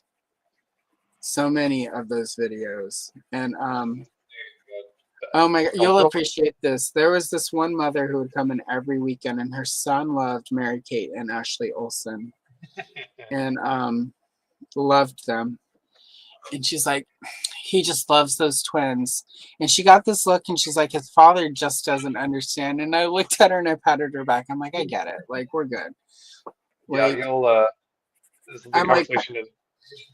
I was like, go get, like, we've got them at sell-through. Go get a couple of them. You spend so much on these. I will use my employee discount and sell these to you so you can get a little extra off. I got like 15% off, so she had a pretty good deal. But I was just like, let's hook you up so that you don't have, like, it's a completely different argument when you're spending money every weekend to rent them with your husband than it is if they're just in the house. And it was so funny though, because she's like, it's just he loves them. This is his favorite thing, and she's obviously being the coolest mom ever, and obviously had a dad that was just a piece of shit. So it was real. I don't know. It was, stuff like that would happen at Blockbuster all the time, where like parents would be like, I don't know what to do, and it would just be like, your 14-year-old wants to watch Priscilla, Queen of the Desert. Why don't you just rent it for your 14-year-old? 14 is old enough to understand the maturity of this. Like, let your kid be your kid. And also, too, I mean, sometimes, like, yeah, folks will get kind of precious about movies, and I'm like, the things you've let me watch, I can't even, maybe you just don't even know, but I was like, the things we watched as kids were, and that's sort of like a Gen X, kind of like old tired joke meme thing at this point. But I mean, like, like I did like a Gremlins we rewatched for Christmas, and I'm like, I was like a little young for this. I think I know it's for kids, but I'm like, right. Well, like one of the movies I owned and sort of bought for Christmas one year was Return of the Living Dead. Loved the movie. I would use sometimes my like Perfuma sometimes would be Tina, and we use Castaspella as trash. And because you can't always play Shira. But so my parents bought it for me just to shut me up. It was a Christmas gift. 1999 and 1987 money, you guys. To buy me a VHS tape, which is, I think I still have it in a box in the garage. I need to go through my VHS. I also have it on DVD and Blu-ray. Also, I mean, those covers were, I always like, and that's what was always disappointing. I'm like, I saw the cover, I'm like, it's so cool. And then like you'd watch the movie, and I'm like, well. Not at Yeah. all. What was advertised? Yeah, it's not quite, but it's, I don't know, it's one of my favorites. But I was, my parents bought it for me, and I was at my grandma's house, and she walked in right as Trash was taking her clothes off again. She's like, "Oh my God, what are you watching?" And I'm like, "It's Return of the Living Dead, Grandma." You're like, come I on, can't chill out, man. believe your parents would let you. I'm like, "I own this. Like, this is my copy. See, right on the back of the slip cover, it has my name right here." And she just gave me that look. And then when she called my mom that weekend to like, like do the check-in to let my parents know I was alive and hadn't run off, because they lived in the wilderness and I'd often go out into the woods and disappear for hours. I heard her, she's like, "But what is this Return of the Living Dead movie?" And my grandmother was a Sunday school teacher, so she's pretty religious. Her mother was Pentecostal. My uncle on that side is a Pentecostal minister to this day. And so there were some conversations. And my mom later, when I got on the phone, she's like, "Just make sure you watch that during the day when Grandma is at work." Yeah, honestly. It's like, but that's when I watched Friday the 13th, Mom. She's like, "Your grandmother doesn't worry so much about Friday the 13th because those kids die after they get naked and have sex." Yeah, it's like the final girl syndrome. Yeah, Um, yeah, it's more like I was with my cousins to find like we'd watch like the good stuff. The folks who never do that. They were just kind of like a little oblivious. So like they would go to I think I told the story here before, but it's like the convenience store by my house had anime like from yeah. Japan. And at least like not dubbed, but it had like subtitles at least coming. Like they just picked it up and like set it down. They were like, here's whatever, here's Akira, here's whatever. um, but so many things were like, and again, I don't know how they got to this like tiny community in the '80s. Like no idea, but I mean, just full like tentacle porn, like just full on. Like, and I'm like, Oh my God. what am I? This isn't He-Man. Oh my God. But like lots of it, lots of like just lots of boobs, lots of like I kind of discovered like anime boobs real quick. 'Cause I mean, like they're just it's enormously, like cartoonishly enormous. And I was like, I don't, I don't That know was what I'm how looking at here. you were traumatized rather than titillated by the Pretty titulate. much, yeah. Yeah, it turned me this way. Sorry. Thanks, Mom. You're like, "I'm definitely not into anything that's happening there." Nope, that's a hard note for me to talk. Boobalicious, more like boob, nope. None of that.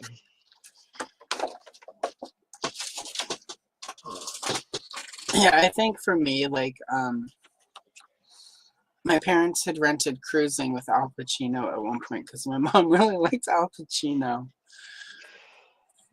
So I got sent to bed early that night, but not early enough. I was just like, "What is he doing with his fist?" I'm very confused. My mom was horrified. And to make it better, not the religious grandparents, but my mother's parents were there watching. They finished that movie, though. So there are a lot of questions I have. Yeah. I got sent to bed, and my brother got sent to bed, but my grandparents and my parents finished that movie. Which is So not something I want to like watch anything with my parents at I all. watched that when I worked at Blockbuster. I would use my free rentals to watch the classics, and we had Cruising, and I rented and I took it home, and I'm like, "Oh, I'm so glad they sent me to bed," because it got even after the fist stuff, it was just like, "Oh my God, what? How did they finish this?" And I just remember hearing my grandmother cackle the whole time. Like every few minutes from my bedroom, I would hear her bust out laughing. Like she enjoyed it. Like she was a great grandma. She's the one who bought me all the toys. She's like, "You probably need another Princess Leia this week, right?" Like, "Sure, Grandma." Sure do. Hook me up. I would get spend a couple weeks with her every summer, and her and my grandpa would be at work, and at 11 o'clock at night, I would be watching like USA Up All Night, some trashy old movie. and she would come walking out like, and you know, she did beauty parlors, so she would have be like 11 o'clock at night, and she's got her hair all teased out and sprayed with Aquanet. She's got a little lipstick on her, nice earrings. She's like, let's go to 7-Eleven. And we would go and hit like we would go and buy food at 7-Eleven. We would sit there at like midnight and stuff our faces. She's like, don't tell your grandpa. And she's like, here's $20.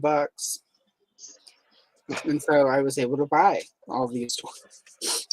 I didn't know about these full grandparents. Yeah, right. She would drop me No. at the movie theater when she went to the. That's how I saw Goonies like 5 times and Return to Oz like 5 times. She was the best. I miss her so much. Yeah, she sounds like a partier. She was great. Like she hated people. Mhm. We would sit there Yeah. and like the local pastor's wife would come over and visit, and I remember one time and come over and gossip, right? And my grandma would just sit there with because she was always on a diet. Yep. Never lost weight, but always on a diet. And she drank Tab. To this day, I miss Tab soda because it's like reminds me of my grandma. But the pastor's wife was just talking smack. And then she goes, what do you think about that, Glendora? So my grandmother goes, I frankly don't give a shit. Why are you still here? And I was just like, oh, grandma's diet pill wore off. Yeah. She's over it now. And then the pastor's wife was like, oh, okay, well, I'll come back tomorrow. And grandma was just like, if you have to, I guess. No, you're like, really, you don't. And I was like, Really, you're you my don't. hero. Mhm. Like we would go for long rides, listen to Loretta Lynn and Dolly Parton, and we would stop at the Dairy Queen and get like ice cream. She is such a good grandma. My aunt hates her, and she was the worst mom. And my mother was just like, you know, your grandma's bipolar, right? And we, you know, like, and she's like, when she was bipolar, we didn't know what that was. And if we had taken her to the hospital, it was the time where they would have just hospitalized her and lobotomized her, right? Yeah, she And would my have been like aunt, hysterical or whatever it was. Like, yeah.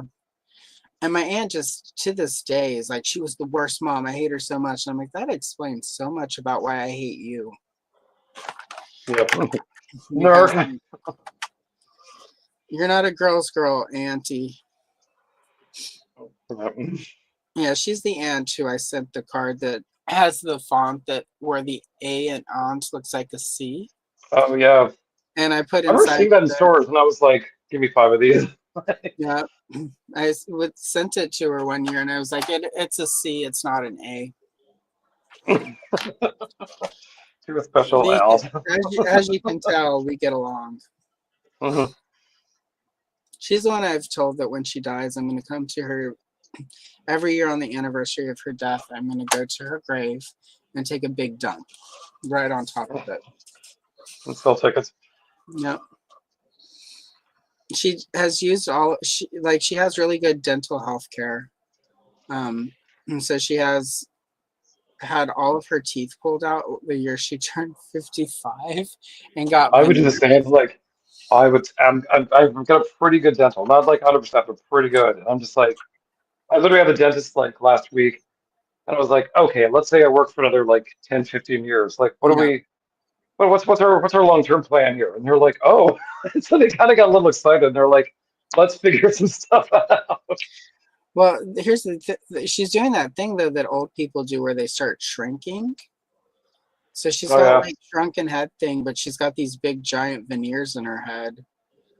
oh yeah. And she got like, And people like in LA where they have like, it's their teeth aren't white, so they're like blue. Like it's like yeah, it's so white, it's actually blue, and you're like, you've gone too yeah. far. Like it's too much, too much. Well, I sent her a message. We're not friends on any of the socials, but because it was posted on a family member who I am still friends with. But she was tagged in it, and so I went and commented and tagged her. I'm like, oh my god, you look like the chattering teeth. Don't you love that? Oh, I think I got blocked again, but she unblocks me every so often so we can argue again.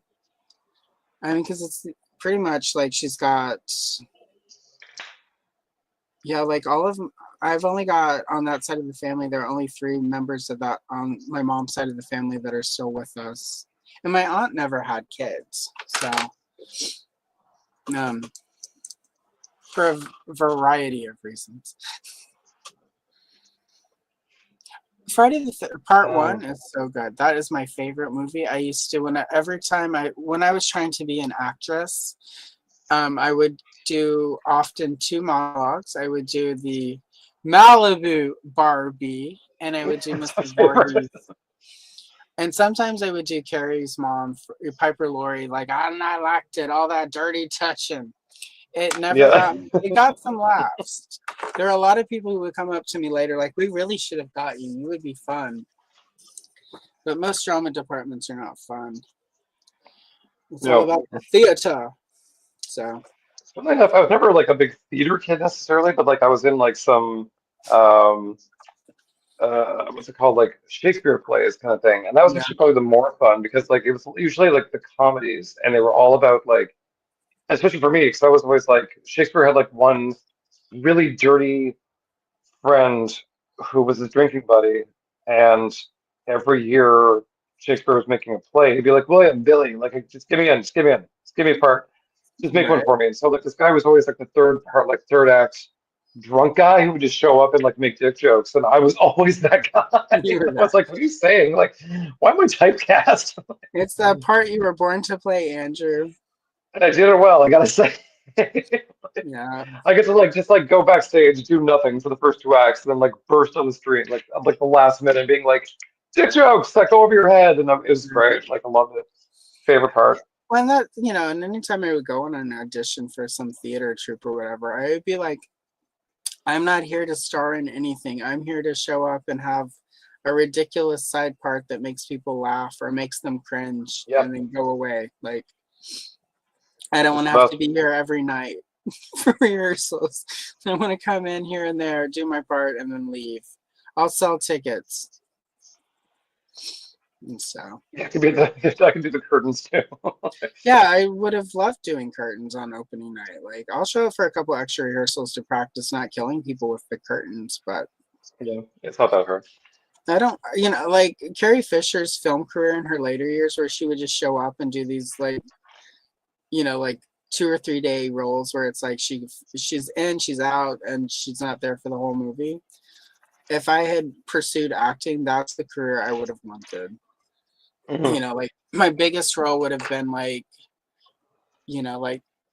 accident victim number 17 with too much gas on ER. Like, what do you Yeah, want mean to be you're gonna like have to take all of my arms? Like it would have been something like that. I would have wanted like SVU dead hooker kind of thing. Like Oh my god, I that's would. my Yeah, wheelhouse. that's exactly what I would want to be. Like, I would want to have fun stuff, Hmm. and dead hooker on SVU would be amazing.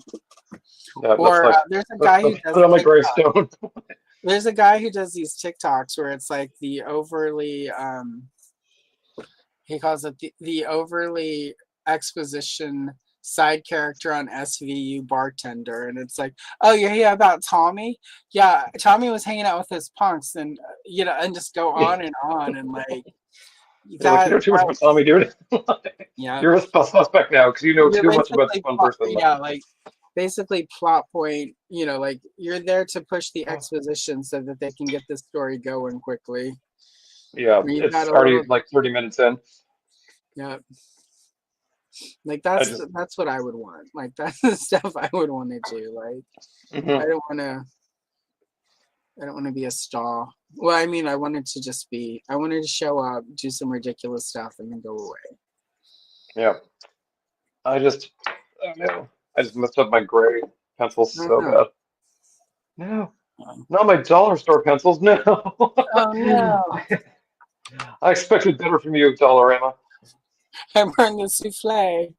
I Hello, spent Mike. top dollar. I have a friend, and there's a meme she shares regularly, and it's like one of those like stuffed squirrels, and it's got its arms up, and it's got this horrible look, and it's like, oh my god, the souffle.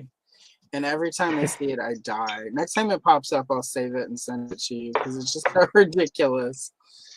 Not the souffle. I love what was it like Phelan Portis when he does the like the dollar store Barbie or the dollar store like Transformer, like whatever it is kind of thing. And it's just like the most like horrible, ill-conceived thing you've ever seen in your life.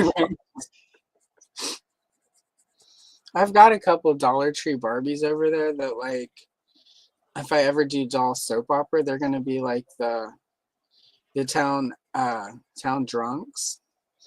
Yeah, they're gonna be like the what's it called? Real Housewives kind of gals. Yeah, well, like every good soap opera has a hospital, and it's like I was like, well, if I'm gonna do this, I need to lean into the ridiculousness of it. So it's just basically gonna be the same doll, but I'm gonna put like I've been working out how to make wigs for them that are really bad wigs, like a soap opera day player would have. And I'm just gonna have Oh like yeah. the town addicts who are always showing up at the clinic. You can't let him keep hitting you like this, Tina. But I love He's him just and a Valentina. he don't mean no harm. I'm like, I want to do it's ridiculous. Like if I can ever make all of this happen, it's gonna be ridiculous. That feels like You a know, long time. Like I talked to, was it Roly? Oh, he changed his name recently. He's like the YouTuber who does like sort of like the whole doll drama recreation things, and mhm, it's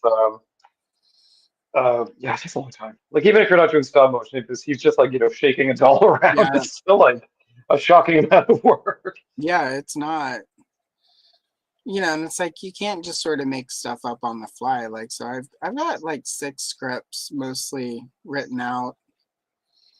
I also think I'm gonna do my I used to write these ridiculous pieces. They were obviously making fun of Melrose Place, but there was the Allison Troy advertising agency, and it was always stuff like, "Well, Cliff, this might work at D&D down the street, but here at the Allison Troy advertising agency, we don't have time for men with no lips who smell like fish. Get your act together, or you're out of here." Like just really stupid, like over the top, like Heather Locklear ish. Yeah, But like I don't know, I think that, I think I think I'm gonna use the dolls to do those as well because it's just the height of ridiculousness. Like there's not enough ridiculousness in this world right now, and I need to add to it so that it'll get out of my head. my mind, And when that like I happens, must express myself artistically. I'm gonna need voice actors. So whenever you get the call, I'll Yeah, have you do some of the voiceover work. awful. I'm just awful at it. Exactly, and that's the point. I want it to be like a bad soap opera from the '80s, where it's like bad acting, Sure. bad voices, overly emotive, like Carrie Fisher in Return of the Jedi. Someone who loves you. Yeah, like you were. I know it was like overacting or just like she was I a think it's little something. literally both. I think it's like I cannot believe, you know, yeah, Can't believe it's not better. Yeah. yeah, right. She did not have a good. I mean, like she was always sort of careful in later years, but she did not have a good time on the set of Return of the Jedi. Oh no, I mean like that thing did not look comfortable in Jabba's palace. So Well, I mean, not only that, like, from day one, like she dealt with body issues the whole time. And like from the get-go, they were always telling her you're too fat.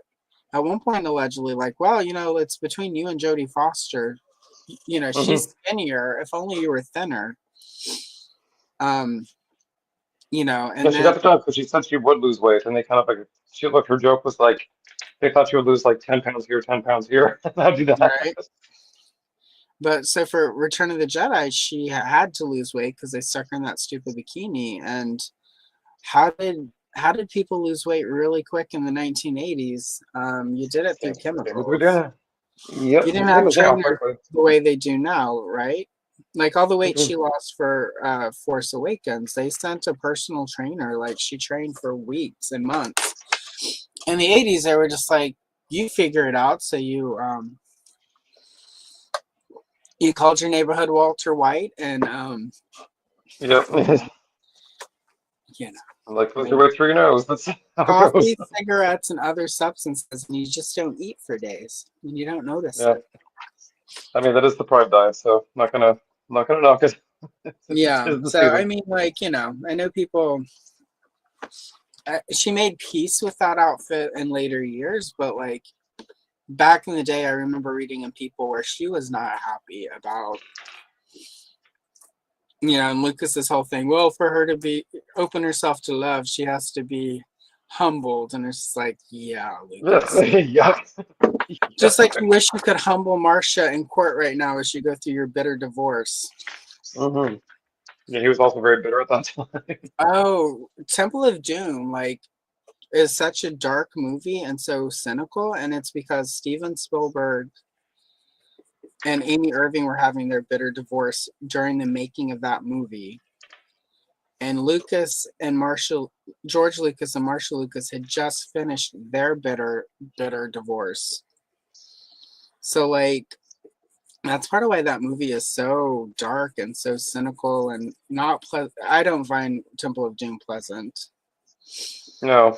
Even if you mute Willie every time she talks.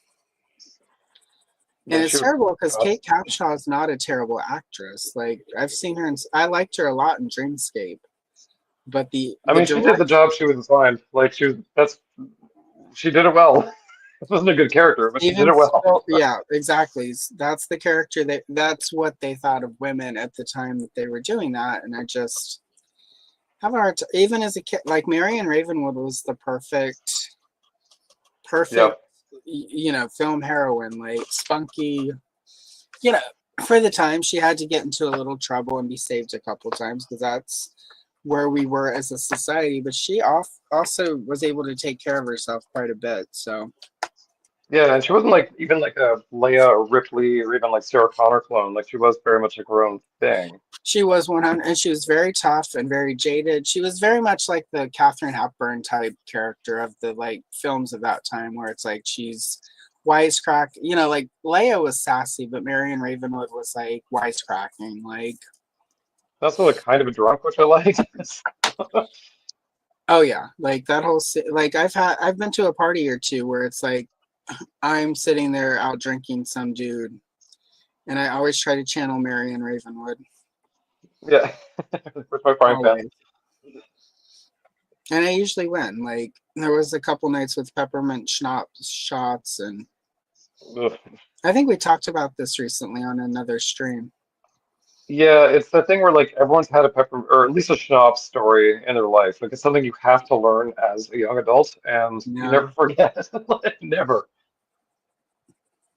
I think my Oh, nephews went through that. I think I was Paul too, because I was like, I'm their godparent, so I'm their religious advisor.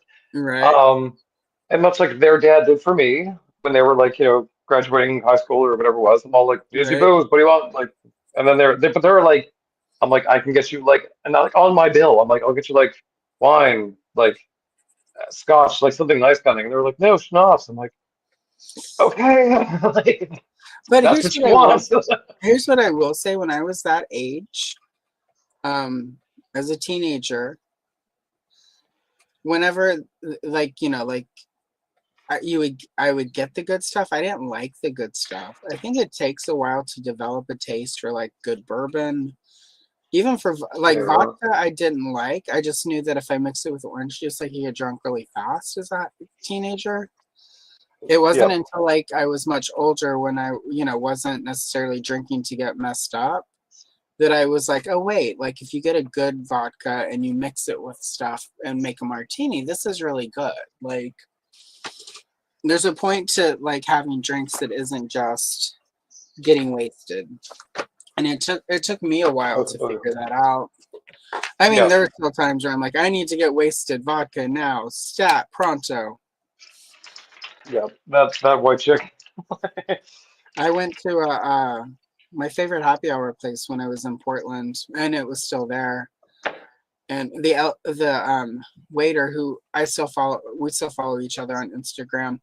I sat down and I had just been having a day, and I'm like, here's the deal.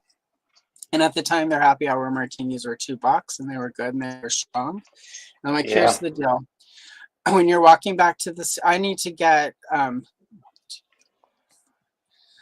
so I'm like, I need to get $20 worth of martini, $2 martinis, right? Happy hour is 2 hours. I'm like, I need to get $20 worth of martinis in me. I'm like, I've got a ride coming at 8 o'clock. The last one needs to hit right when happy hour ends so that I can nurse it with some food for the rest of the night. Here's $20 for those martinis. Here's $20 for your tip. You make that out. And he brought, and I'm like, he's like, well, how do you want the martini? I'm like, the only thing dirtier in this room needs to be me. Yep. And he at the end, his shift ended at happy hour, and he came and sat with me and made sure like I did have a ride and I wasn't just saying like he was a sweet guy, like he's a great person. But it was one of those days, and I was just like, here's the deal. And it's the last time I've gotten wasted on just to be wasted. And I earned it. Like that was the day where it's like I really just need to not be sober. Yeah. It was right after my mom died, and I was going through some stuff. So, but yeah. So, oh, we're almost at 2 hours. Mm-hmm. I just finished. For once, I finished the whole thing. So I'm ecstatic. Right? CJ would like more ridiculous music. So yeah, no, I am definitely. Exactly. We've already mentioned it once. Again, I'm trying not to get demonetized too quick, but yes. Also, I love like in the 80s. I'm like, yes. Yeah. Again, like try to be a little respectable. But yeah, but also like it wasn't until the mid 80s that they realized cocaine was addictive. In the 70s, they told you it wasn't an addictive thing. That's why so many people would do it and then go disco dance all night. Then they realized otherwise. Some good marketing, maybe some health concerns. Some good marketing if you think about it. I mean, you can do that and not get addicted. Dance all night. It's just like smoking. There's no effects whatsoever. No side effects. Yeah, exactly. Don't worry about it. Don't think about it. You'll be fine. You'll be fine. There will be no bad consequences later in life. Oh God. Yeah. I mean, but the thing is, like, by the time I started going out in like the '90s, I was like, I do know better. Yet I persist. Yeah, and we all had that, I think, in the 90s, especially if you're 90, grew up in the 80s and hit your 20s in the 90s. It's like we all had Mothers Against Drunk Driving, and we had all of the public service announcements and the after school specials. We knew it wasn't wrong, but I mean, it wasn't right. But sometimes you just have to make mistakes and figure it out. And that's really what it boils down to. But also too, like there's also the insufferable moms who would be like clutching their pearls over every damn thing, and you're like, I'll show you. Like there was a bit of a vindictiveness to it too. Like, well, especially like I know for me there was a time in the 90s where it's like I was extra not good about stuff like that, but it was also just like I'm going to school full time, I'm working full time, I'm spending all this time like trying to build my future. Like I'm gonna have I'm just gonna do this, whatever. I can't be good all the time. And I think it's like it's a form of rebellion against purity culture, I guess. And I think for me, like there was just a lot of like, this is what I'm being told I'm supposed to do, and I'm just exhausted being like 22, 23 and exhausted because you're doing school, you're doing no job, you're trying to have a life, and you're just exhausted all the time. I kind of quickly was like, I hate following all these people's rules and doing what I'm supposed to do. I'm just going to do this for me. And again, not necessarily the best thing to do for me, but it was its own form of rebellion. And I think I think I would have done much better in a lot of ways if I was a little bit younger and had come of age, sort of in the late 90s, early 2000s, where there was the internet, to be totally inappropriate on the internet instead of rebelling. It would have gotten canceled so fast, but whatever. Oh yeah, like I mean, the fact I haven't been yet is surprising. I mean, yeah, like that's kind of the nice thing where like I don't have photos of a lot of the best times, and that's probably for the best because like Yeah. they were career ending Yeah, otherwise. there's a lot of stuff we did that if the internet had been around, we would all be in a world of hurt. I'd be in jail. Like, God.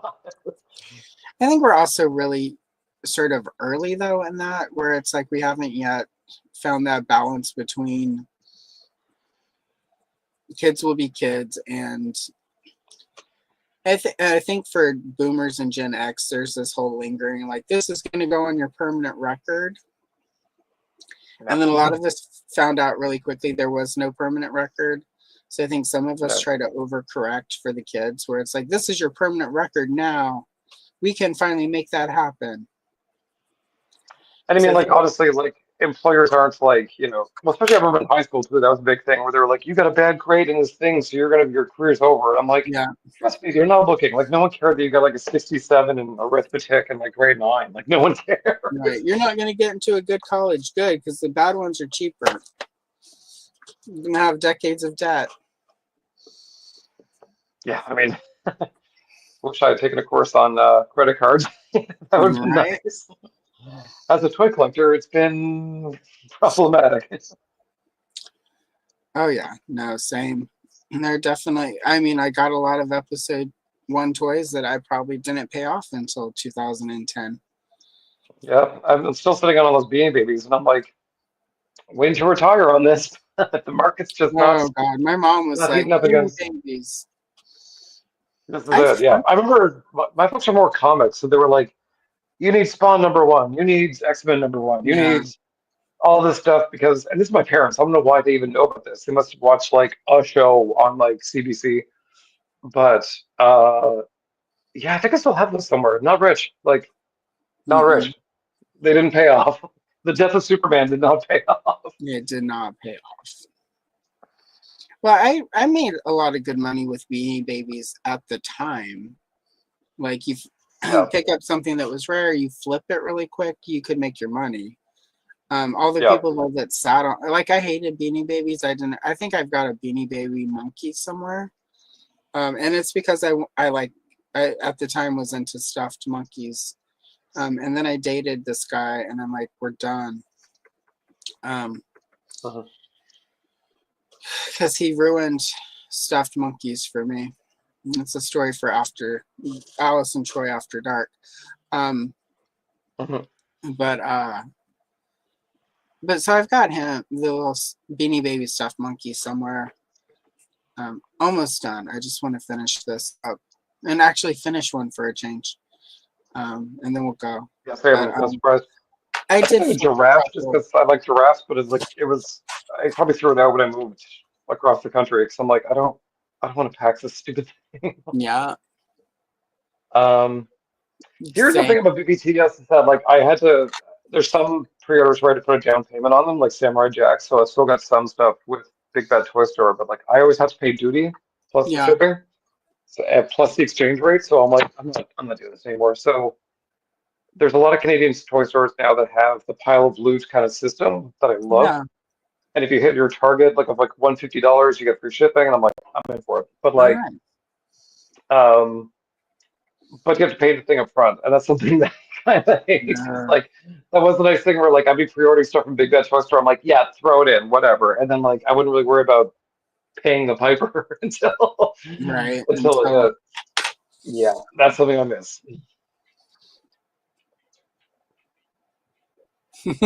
$3, God, that's a lot of too much money. higher on that nowadays, I All right. guess. Yeah. All right. And let's show the people what you did, Andrew. I'm about to post it online. So where's my face? Oh There my we go. God. Look at Andrew. Remember when you started way back like 2 years ago? You were like, Remember I'm how crappy I was? terrible. Look how good you've become. I've learned shading and You, blending. yeah, no, you're an artist now. Now's the time. There we go. We've got excellent. So, all right. Andrew, where can the people find you? Oh God. People can find me go-go dancing at Shady Pines Retirement Home under the name Hugh Janus. Otherwise, I'm here on YouTube and Instagram under Gayties. Yesterday was what was yesterday? I did a video Umbara and on Lavar. right, Kristar, Yep. and then next week will be Captain Planet and Gaia. Ooh. Captain Planet, he's our hero. Gonna take pollution down to 0. He failed. Fun fact. Big fail. Didn't work that well. Yeah, No. Gaia's dead now. Uh, uh, uh, uh. Thank you, Alex. Thank you so much. Thank you. And then, yeah, thank you all. As always, I appreciate all of you. I've got, oh wait, what do I have? I've got stuff coming up, y'all. All right. You always do. I have to go to look at my list though, because I switched some stuff around because we're doing the May the Power of the Force 2 with Lawrence from A Punk with Toys. That's not what I wanted to see. As always, there are shorts coming out this week. I've got Monday. Oh gosh, that is no, that's Tuesday. Tuesday, there's a He-Man page from a vintage 1983 poster book, and then there's a She-Ra on Tuesday, and then Wednesday, Double Trouble. Also on Wednesday, She-Ra, Princess of Power, Who's Who, Color and Chill Spectacular number 5, as I work my way through the entire Who's Who coloring book from She-Ra, featuring Crystal Castle and some Angela and Casaspella. And then Monday, I'm dropping a collection of Star Wars shorts that are all a minute long now. And so it's everything from July of last year through this month. So one or two of them might even be a preview of what's to come. And then next Friday, Star Wars Color and Chill, G.I. Joe Real American Hero 1985 toy booklet on Saturday. And then next Sunday, I'll be here with Chris Plastic coloring. I've got Return of the Jedi on the thumbnail, but we're just going to color some Star Wars stuff. The generic And Star Wars. Brick is here at the end. Brick and I are trying to figure out some time in July where we're going to color some Battle of the Planets. So, because my G-Force coloring book will be here tomorrow, so I can start scanning it and get it cleaned up. Oh God, that went through the whole thing. Moby is trash because he tried to pretend like Natalie Portman was his girlfriend, and she came out and said, "Hey, I was 17 and you were a creep, and that's not how it happened, buddy." And that's why he's trash. And his apology was like, "Oh, I guess I misunderstood." I guess you did, jerko. It's not that difficult to understand. It's really not. But apparently Moby. So which makes the whole line. You can get stomped by Obi-Wan Kenobi? I think so. Anyway. And Rowdy Riles. We're trying to, I think Rowdy will be here in July as well. So special crossover episode. Thank you. You're the best too. Thank you for popping in, Z-Man. You were at the party today. So anyway, I will see you all in the next one. Don't forget to hit like. I know you are all subscribed, so but I'm still going to say don't forget to hit like and subscribe and set the bell notification. And don't forget, in a world where you can be anything, always be fabulous. There we go. I think we'll go with that. Or drunk. Fabulous and drunk. There you go. That's the catch. That we'll try that out for a few weeks. Drunk and fabulous. The day's young, so the day is young, but we aren't.